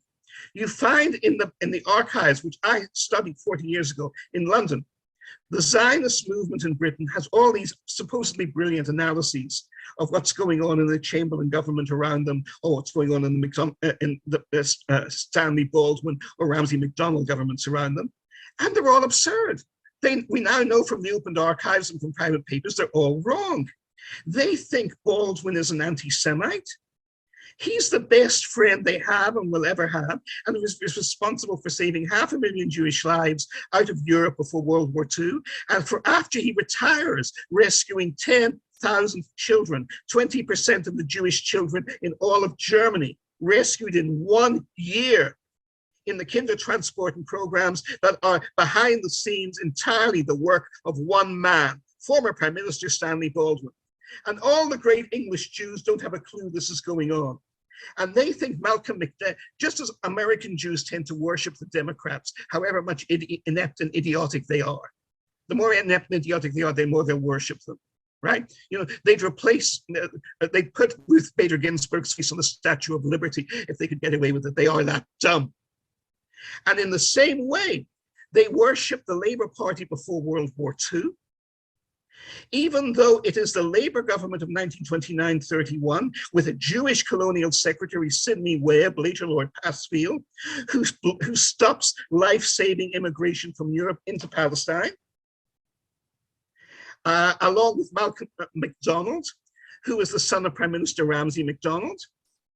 And yet the English Jewish ruling class around Weizmann, his supporters, they are blind to all of this. It should be obvious to them who's making the policy and who is not making the policy. That's what they're there to see. It should be obvious. And they can't even see that. So Weizmann's role is he's exactly what the English want. He's a pompous, easily manipulated, empty fool.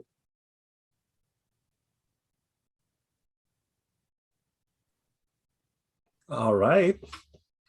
Thanks, Marty. Thank you, Marty.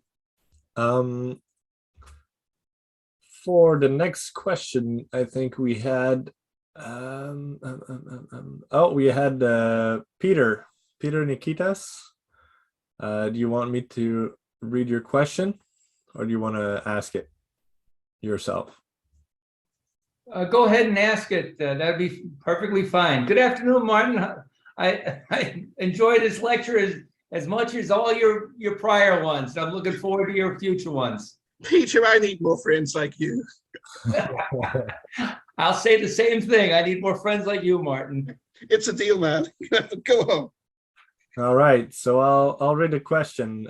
Peter is asking, how did Louis Brandeis, I hope I pronounced it right, You did? Louis Brandeis, influence Wilson and FDR so effectively? The answer is he didn't. He was useful to Woodrow Wilson, but he did not influence him. Another Jewish myth that Jews and anti-Semites both share. Hitler was convinced because there was a Jew or two on the Supreme Court, that meant the Jews ran the United States. You find this with Mark Sykes. There is an article my late professor, who was Iraqi Jewish himself, the late Eli Kaduri, wrote on the Balfour Declaration. I believe it's in his book, the Chatham House version. Well worth getting for anyone here. The Chatham House version. Mark Sykes writes these amazingly, it's straight out of a novel by Disraeli or George Sand or Sir Walter Scott himself. It's really hot 19th century romanticism, or John Buchan, wherever you go in Washington or Moscow, there you will find the Jew. Behind Woodrow Wilson stands Brandeis. Behind Stalin stands Trotsky. My God, what is that? This is illiterate, absurd nonsense. But you find it at the highest heights of British policymaking, which is why I say the Balfour Declaration is a comedy of errors. Everybody misunderstands everybody else. The British policymakers, who are idiots, misread entirely what's going on in Moscow. 2 million dead boys and 2 million more into the war. They are desperate to get Russia back in the war and American troops into the war. They have no clue what's going on in Washington or Moscow. And they fantasize this nonsense. They then assume Chaim Weizmann, this is where dressing nicely can work, right? Weizmann thinks that it is because he represents the just rights of Zionism and because he is so charming. And this is, you ought to read his memoirs, Trial and Error. There's much more error and plenty of trial, but the trials don't work out. But it's one of those books which is revealing without meaning to be really revealing. Weizmann really believes his statesmanship, his dignity, looking like an Old Testament prophet. Well, of course, all the Old Testament prophets were wild men who ended up being, killed as quickly as possible by their own governments.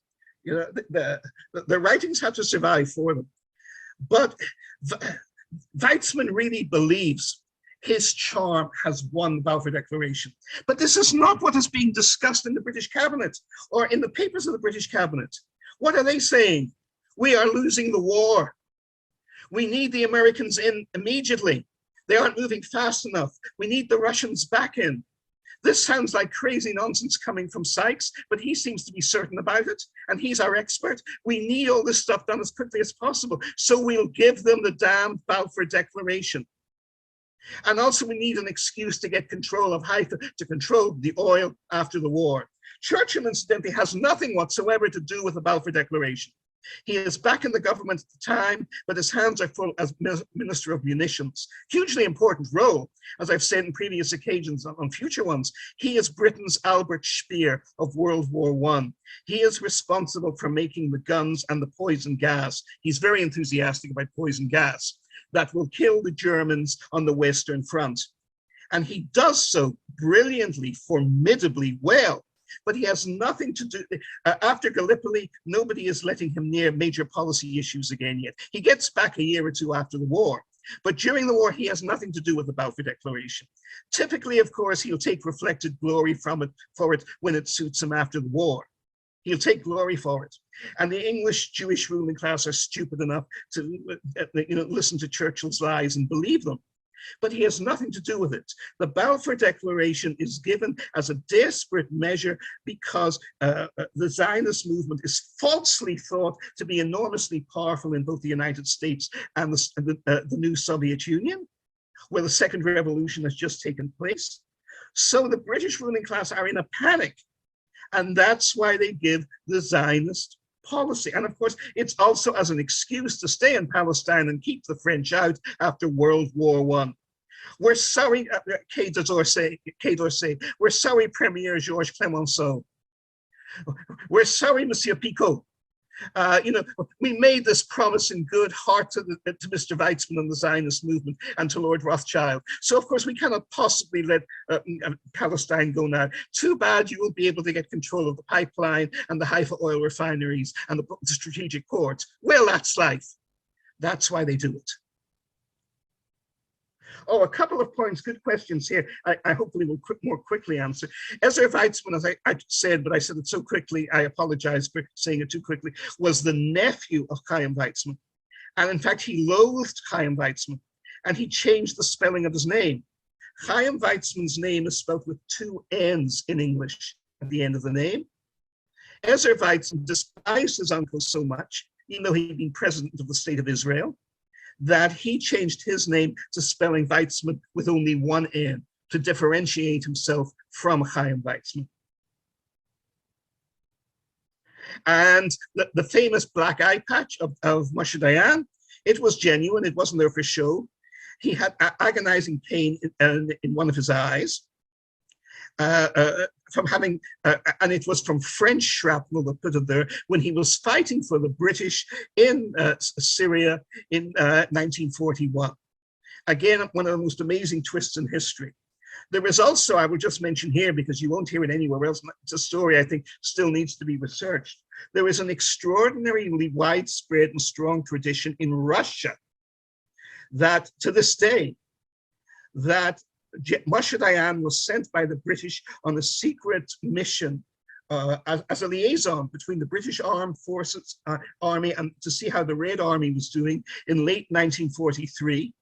And that he actually fought with exceptional valor with the Red Army when they stormed across the Dnieper River at the end of 1943. And that the Russian front commander at the time, Marshal Konev himself, no less, who actually has a reputation, which I think is a false one, for being anti-Semitic, but that Konev actually was so impressed that he put Dayan in to be a hero of the Red Army. But Stalin personally vetoed the declaration, not because Dayan was a Zionist or from Palestine and was Jewish, but because he was a British Army officer at the time. Now, this is supposed to never have happened, but here's the curious thing that I have been able to verify. There is a 4 or 5 month period of opportunity at the end of 1943 and early 1944 when Moshe Dayan simply appears to cease to exist. And his is one of the most best documented lives, this side of Winston Churchill and Franklin Roosevelt and Hitler. I don't mean any moral equivalence with any of them on that, I hasten to add, but it's one of the best documented, carefully documented lives of the 20th century. And yet he vanishes from all view and all documentation anywhere for exactly the period of time he is supposed to have been in the Soviet Union with the Red Army. And the one other thing I add there is when you look at Dayan, I met him as a young man, I was privileged to meet with him. He was very different from all the other military and political leaders of Israel at the time. And they knew this, they just felt it. He was just different. He came from a different world. He basically came from the world of George Patton, the eternal military professional, the eternal warrior, the eternal cynic who believes in the justice of his cause, but doesn't take any other kind of ideology seriously whatsoever. Just from that point of view alone, he is a fascinating psychological individual who I think has never been given due credit. And there are several outstanding biographies about him, but none of them significantly address or fill this curious gap. So I just say that in passing. Now, as I think I answered the question of what was the primary factor behind, sorry, do we want the primary factor behind the Balfour Declaration or the primary factor between the US entry into the war? The US entry into the war did not follow the Balfour Declaration. The Balfour Declaration comes in November 1917. The British have conquered most of Palestine. They want an excuse to stay there. That's when the Balfour Declaration is given. The United States is already safely in the war. It comes into the war in April 1917 because the Germans were stupid enough to unleash unrestricted U-boat warfare, because Ludendorff assured them, wrongly as usual, that they could starve Britain into defeat long before the Americans could send their army over to Europe. Wrong, wrong, wrong. But no, the Balfour Declaration comes after, long after the US joins the war. On the Uganda scheme, that's back in 1904, there are several schemes, others took places from a far part as Madagascar and Alaska, to settle Jews from Eastern Europe to save their lives. The Uganda scheme was the first of these. It's floated by Theodore Herzl in 1904. Given how Idi Amin slaughtered the Asian Indians who the British brought into Uganda, it's any Jews who survived that would be problematic, but at least maybe they would have had a generation to run for their lives after World War II. But nothing ever happens because British colonial leaders are vastly anti-Semitic and won't let any Jews into their country. You see the same thing in Canada. Canadian immigration laws for Jews are murderously tight before World War II and after World War II. But they're wide open for Nazi war criminals after World War II, especially from Ukraine. No, Diane did not lose his eye in the Battle of Wingate. Wingate did train Diane and Yigal Allon and others. He had a huge influence on them and on some of the early ethos of the Israeli army. Had Wingate survived World War II, he would certainly have volunteered even to fight the British in command of the Israeli armies. It's widely believed in Israel that he would have been a brilliant success. But the more I look at how Wingate actually fought and how much he was loathed by honorable, serious soldiers in the British army, the more I believe it was a mercy for the Israelis that Wingate did not survive to lead them. This, by the way, was the point of view of the best general in modern British history, who knew Wingate well, Field Marshal Montgomery. Montgomery's comment on hearing that Wingate had been killed in a plane crash in World War II was, well, the man was a menace, all for the best, really, which is a typical Montgomery way of looking at things. One should also simply add here that the British Royal Air Force was incredibly bad at safe transportation of its own senior officers in World War II. You don't need conspiracy theories for this. They lost Admiral Bertram Ramsay, who was the man who was responsible for the rescue at Dunkirk and then for the maritime operations for D-Day, for the successful landings in Europe. One of their best people. They lost him on a plane crash in Southeast Asia. They lost Wingate. They lost General Gort, who was Churchill's personal choice to command the 8th Army in 1942 when it was shot down by the Germans. There are many, many more. The British were just, unlike Americans, they did not have reliable transport aircraft. They were terribly inept.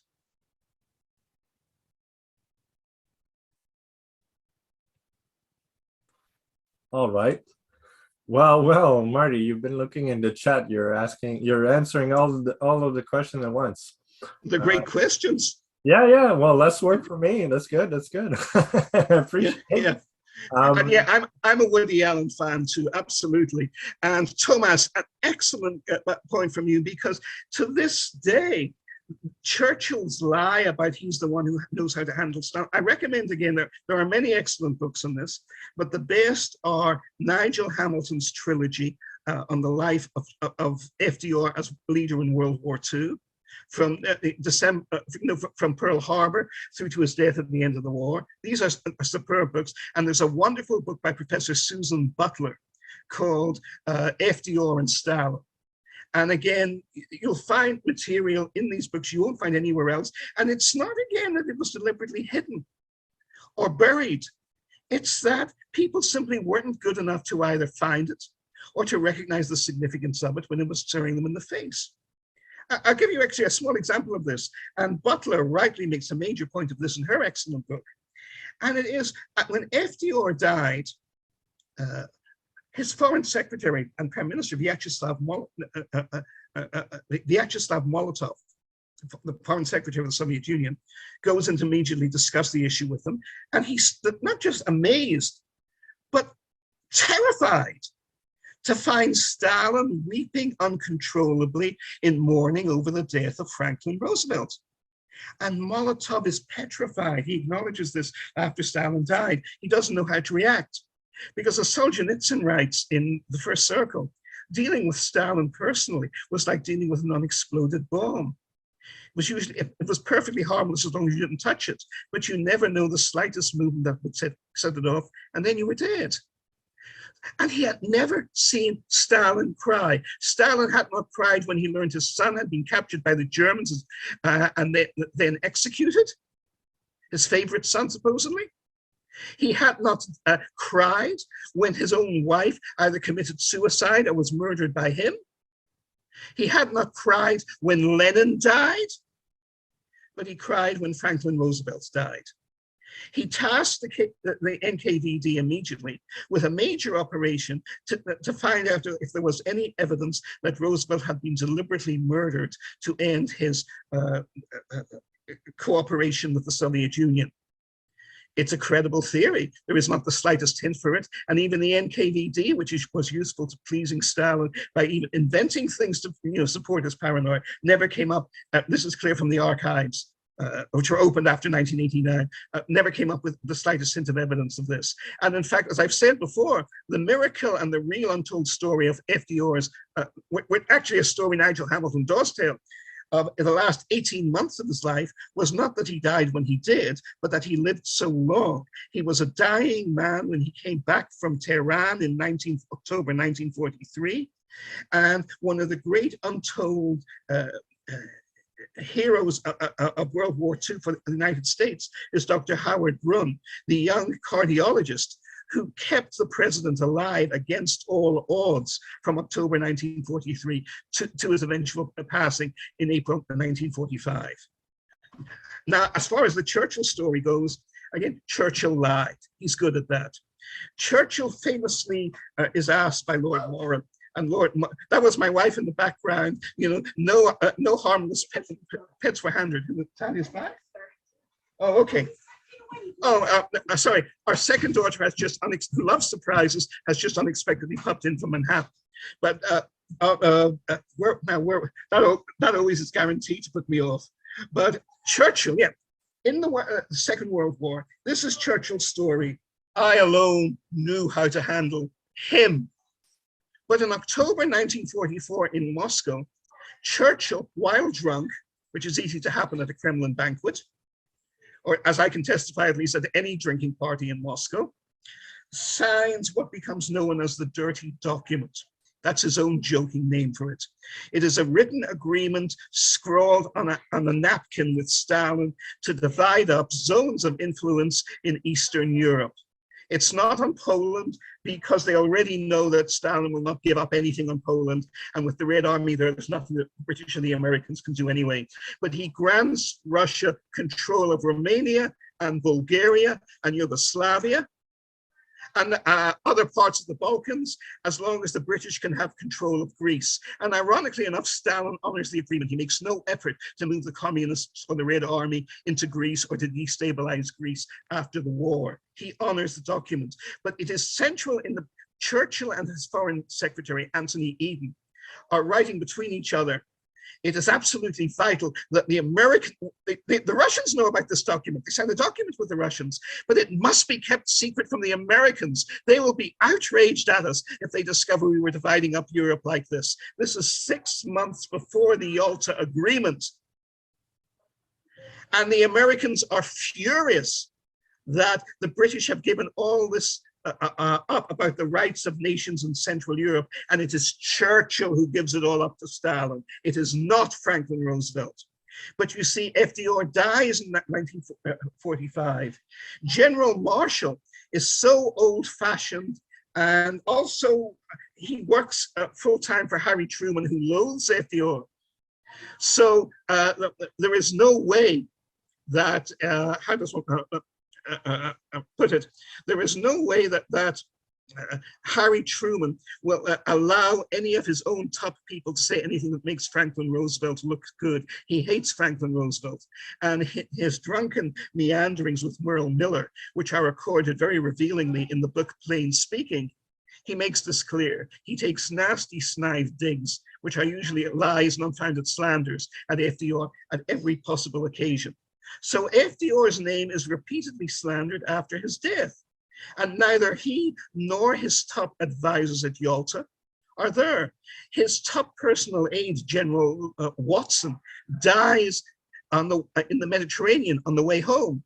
Harry Hopkins, his national security advisor, is a dying man, lives to advise Truman briefly, but then dies himself in 1946. Marshall stays silent and is controlled by Truman. Churchill has a free hand. And Churchill, of course, wants the Cold War. He does not want an understanding with Stalin. He wants to suck the United States into renewed, unending support of Britain and the British Empire. During the war, the American leaders are rightly suspicious of Churchill because he doesn't want D-Day to happen. He doesn't matter if the Holocaust goes on for another 6 months or 2 years. He doesn't care if Anne Frank dies in her attic in Amsterdam. This is very clear. It is Franklin Roosevelt and General George Marshall and General Dwight Eisenhower and the British Field Marshal Montgomery. They are pushing for the invasion of Europe. They are pushing for the liberation of Europe. And all the time, Churchill is trying instead to invade Austria through the Alps, where 1 million Italian soldiers died in vain doing so in World War I, where he has already thrown away 500,000 British and American and French and Polish and Canadian lives in the Italian campaign, because he doesn't know what he's talking about. Churchill is a strategic menace in World War II, and we win the war because Franklin Roosevelt and General George Marshall keep strategic control of the war in Washington. That's the fundamental reason the West wins in the end.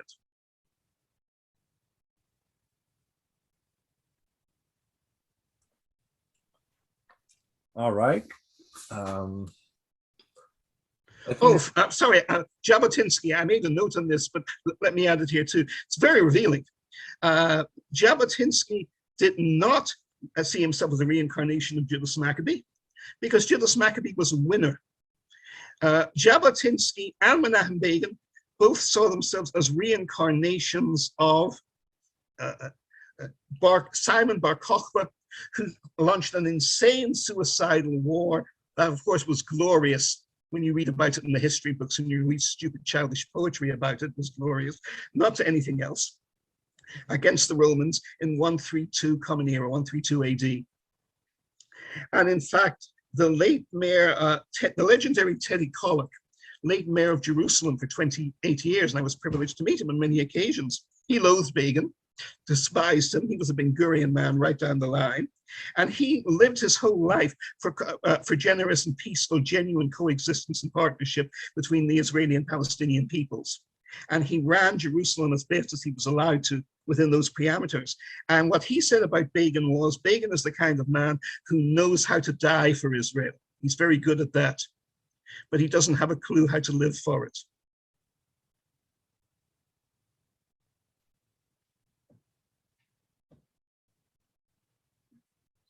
And I think, Pete, I think you are right. I think I am referring to Pope Leo XIII. Thank you so much. And yes, Mazzini was a very eminent agent of Palmerston.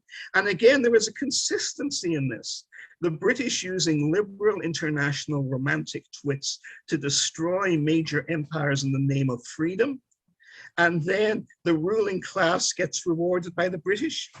But for ordinary people and the lower middle class and artisans, as well as agricultural laborers, and you see this across all of South America, as I said, from Mexico all the way down south to Chile.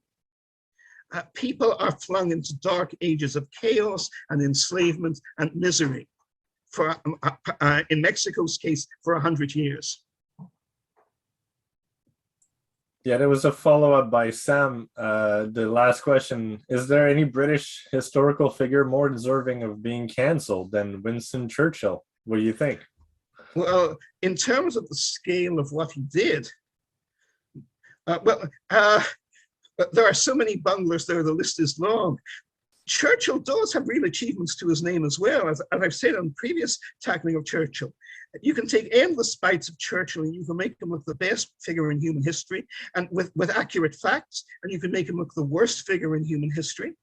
And because there is so much worship of him, we do need to set the balance straight. And there is much more I could say that I have still never said about what an idiot and old fool he was in World War II and what a menace he was, and how central he was to the complete loss of the British Empire. Because I'd come back to this again and again.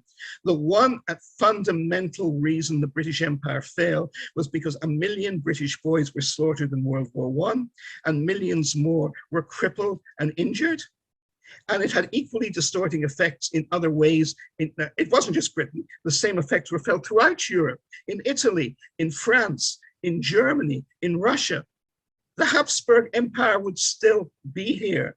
One of the reasons Ireland is a republic for all of my lifetime and all of my father's life, almost all of my father's lifetime, is because there are at least 100,000 Irish boys who are completely loyal to the British Empire, were naive and dumb enough to sign up to fight for it in World War I, and most of them lost their lives fighting in World War I. The late Conor Cruise O'Brien, political historian, who I personally knew very well, in his fascinating book, States of Ireland, is a story about this, about two of his uncles. One of his uncles fought for the British Army in World War I honorably, and he came back after the Easter Rising had been mercilessly crushed by British soldiers in Dublin in 1916. And when he came back on the leave after serving the British Empire loyally on the Western Front, his two young children, when he came into their small living room, his two young children screamed and ran away in terror from their own loving father because he was dressed as a British officer. And then he went back to the war and he was killed fighting for the British in that war. Another uncle, a cousin of that same man, was shot dead by a British officer, even though he was an innocent man, just because the British officer took a dislike to him in the repression after the Easter Rising. So my point is, World War I distorted everything. And when you see in the 1920s and 30s, you see in the memoirs of, the diary writings of the head of the British Army in World War II, one of the greatest commanding generals the British have ever had in their history, and of course a Northern Ireland man, I'm glad to say, Field Marshal Sir Alan Brooke, who becomes Lord Alan Brooke, right? And he loathes and despises Churchill, but he's also despairing of the terribly low quality of British generals in World War II. He basically has two good generals. He has Montgomery in the desert and in Europe, and he has General William Slim, who Lord Mountbatten and the royal family intrigue against, out commanding the 14th Army against the Japanese in Burma. Where are the rest? And Alan Brooke writes in his memoirs, it is terribly depressing defending these commanders who I frankly privately do not have the highest regard for. But the simple truth is, the unvarnished truth is that if I were to fire them, any other divisional or corps commander I appointed in their place would be just as bad and probably even worse, because the best of our men died in the trenches in World War I. When you let one of a half up, and so really the most destructive figure I would say in British history, even more than Churchill. Churchill has positives to his name too. I mean, he saved the British side just with 1940 alone. He has the wit to realize Britain needs first the Soviet Union, then the United States on their side. The stupidity of the British ruling class is so great that Churchill is almost in the minority of one just to realize these two basic things in World War II, right? He is their Albert Speer, their armaments king in World War I. He does build the battleships. He does get control of the oil for them. He comes up with solutions of the sort to allow them to keep their clammy hands on the Middle East for another 30 years or so. He is a figure with David Lloyd George in bringing in the welfare state in Britain. He's relatively humane on the home front. So he does have many positive aspects to him as well. But I think the most negative figure in British history, without doubt, is Sir Douglas Haig, who was the British commander on the Western Front in World War I. He is just abominable, abominable.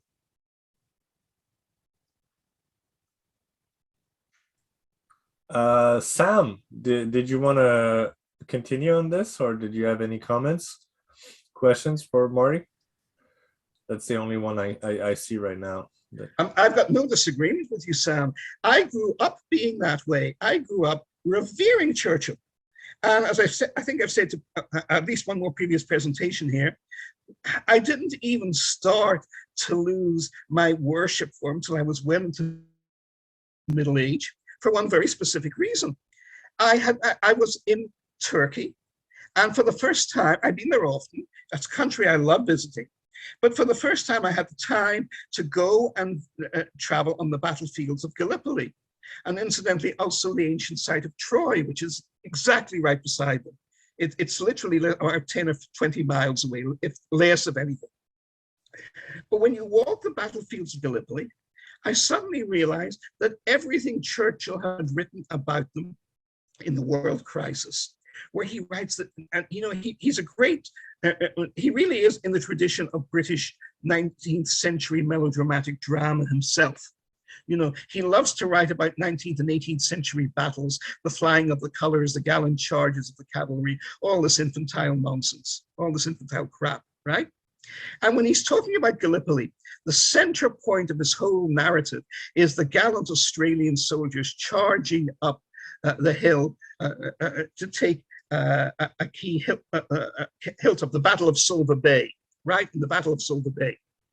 And he keeps saying, they tried 17 times and they took it 17 times and then they were driven back each time. If only they could have held it once, then the Russian Revolution would never have happened. Turkey would have been out of the war. We would have saved 1 million lives on the Western Front. He really piles it on. And I believed this nonsense for 15 years until I went there. Because you see, beyond Suvla Bay, beyond the heights of Gallipoli, there is another 50 miles of impenetrable country, of mountains, of ravines, of rocks, that even in World War II or today, but certainly with the military technology that was lacking of 1915, it was impossible to go. They could not take even one hilltop, and they would have had to take 30 different rows of them. Churchill had been a cavalry officer and a first student at the British West Point at Sandhurst. All his life, he never looked at a relief map. When he invaded Italy in World War II, he never stopped to think there are mountains in Italy. Now, are there mountains in Italy? Peter, you know, right? Absolutely. He didn't know that. He called it the soft belly. You know what the British and American troops called it when they were fighting there? Tough old boot, no soft belly for them. And then Churchill gets another brilliant strategic vision. And that is, don't invade Europe, don't invade D-Day, or at the very least, cancel General Marshall's invasion of southern France, which gave Eisenhower an extra 400,000 men to ensure victory over Germany over the next 6 months. It was a brilliant success going into Marseille. But Churchill said, no, it's a tragedy. Brilliant, dazzling opportunities. These are his literal words. Brilliant, dazzling opportunities present us. Why? We can invade the island of Rhodes and bring Turkey into the war. Well, duh, huh? And most of all, he says, Field Marshal Alexander, one of the worst generals the British had, has this brilliant plan. We can invade Austria and Germany over the Alps, through the mountains of Slovenia, where Italy had lost 1 million men fighting just the Austrians, who were not a major military power, in World War I, and the Italian soldiers were brave. Of course, it's part of British racism, but not just the Italians. We could have done it. Oh yeah, really? There is a very fine British historical writer called, an historian, I think he died a few years ago, called Barry Pitt. And he was the editor in the 1960s of Purnell's History of the Second World War.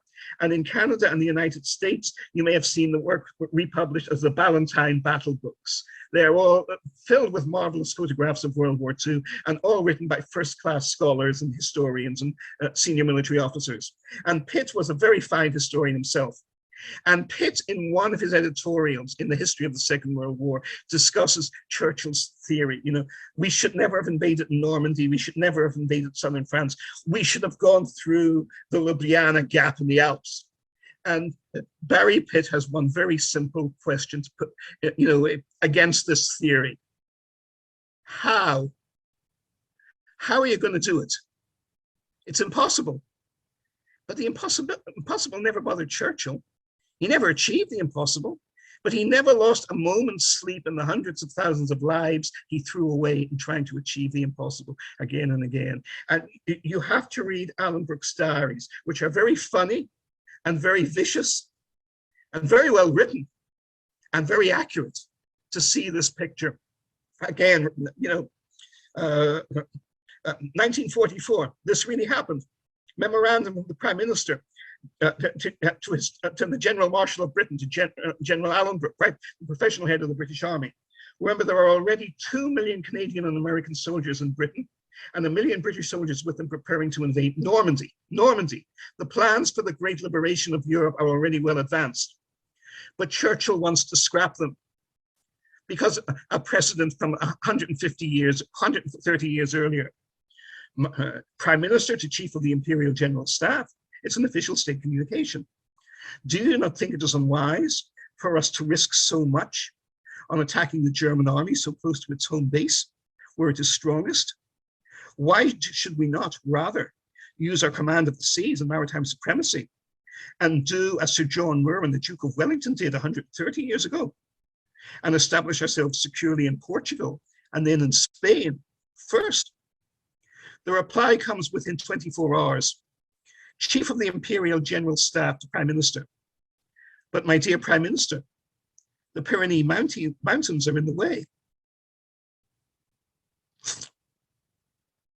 And privately, Alan Brooke then rages afterwards. And if he really believes in that nonsense, he is an even bigger idiot than I give him credit for. That is the real Churchill. And it is also the same Churchill who comes up with this master plan for the Middle East. And as I say, I start very specifically in 1911, because that is when Churchill becomes First Lord of the Admiralty. And as First Lord of the Admiralty, he takes the strategic decision to make the oil-burning turbine engines. Thank you. I tried to get that correct. Thank you, Peter. Exactly. But he changes from coal to oil. It's a huge strategic decision. Huge. It's equivalent in strategic terms to switching from oil power to nuclear power if you could do it fully. That's how wide-ranging it is. And it ends in 1958 because that is when the last British stronghold in the Middle East, the British-controlled Kingdom of Baghdad, is overthrown by popular revolution. And as I said before, even to keep it that long, the British had to put down 2 military risings of the Iraqi army against them and mastermind the assassination of the first 2 kings of Iraq in order to get that far. So it was never a stable or happy solution. Actually, if I may, I'll give you a quote here from my old teacher, Kaduri. And Kaduri says, the kingdom of Iraq is, the history of the king of Iraq is a history of rape, murder, pillage, revolution, and slaughter. And sad and horrific as its ending is, we may say that ending was implicit in its beginning. And its beginning was from the Winston Churchill at the Cairo Conference in 1921, in order to establish British control of the Middle East for the next generation, to keep control of the oil, to keep Britain's control of the seas.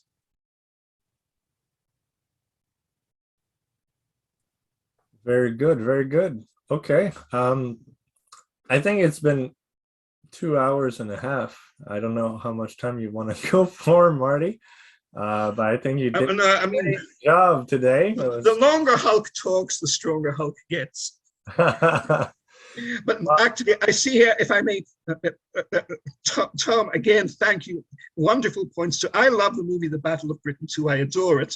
But even here, there is a dark and twisted side, and that is Churchill treated the great hero of the movie, you will recall, and it is accurate in real life. And I would love to give a lecture on this in the future if it can fit in with the program's plans, because it has great bearing on our strategic nuclear policies today, and on the policies of mutually assured destruction, and on the practicality or lack of it of anti-missile defenses. And that is the story of Field Marshal Hugh Dowding, the commander-in-chief of the Battle of Britain, who saved Britain in 1940. And the biggest cross he had to bear was the cross of Winston Churchill.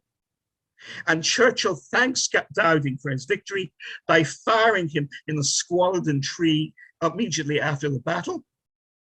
And it doesn't quite break Dowding's heart, because he's a tough old boy. He lives to the age of almost 90, and in his mid-60s, he's a widower, improbably marries for the second time in his early 60s to a wife half his age, and lives another 25 years happily ever after. So there is a personal, very happy ending, which he richly deserves for Dowding. But even before the Battle of Britain, when the Battle of France is being fought, and this is actually in the movie at the beginning, though it's watered down somewhat, Churchill orders key reserve squadrons from the from the British fighter command in Britain to be sent to France to try and turn the tide of battle. There is no chance that they can do so. The Germans have already won the war. Alan Brooke urges against it. Dowding urges against it. Dowding sends a memo to Churchill and says, Prime Minister, if and this is in the movie, if you send those squadrons, we will lose the war and our civilization will be destroyed and we will be enslaved. What happened next is not in the movie. Churchill ignored Dowding and ordered the squadrons to be sent anyway. Dowding then rebels against Churchill. He ignores his own prime minister, and in this, at least, he is backed up by the Air Chiefs of Staff, by the Air Staff.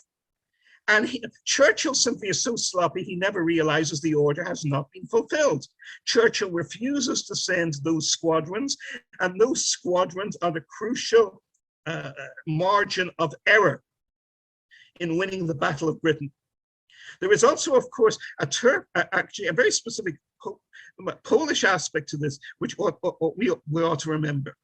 And that is, there are only 2 Polish fighter squadrons of Polish pilots who fled,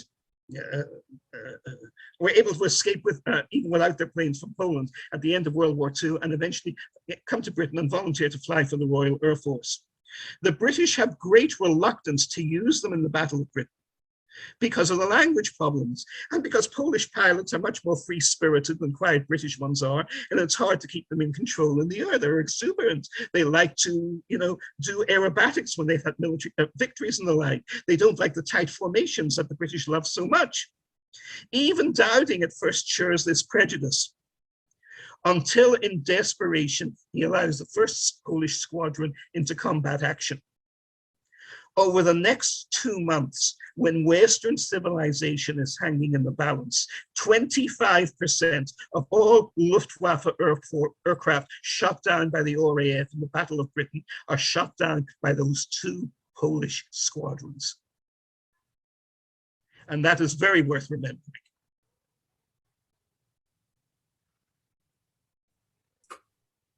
Wow. Okay. Thank you very much, Marty. I think we're at the end of this one. But as you promised, there's going to be 2 more. So that's good. I don't know exactly the schedule. I was not given the schedule for the next weeks, but I'm sure that you're going to get back with the same enthusiasm that you had today. It was great to listen to you, and I'm looking forward to see what is in store for the next 2 settlements of this series.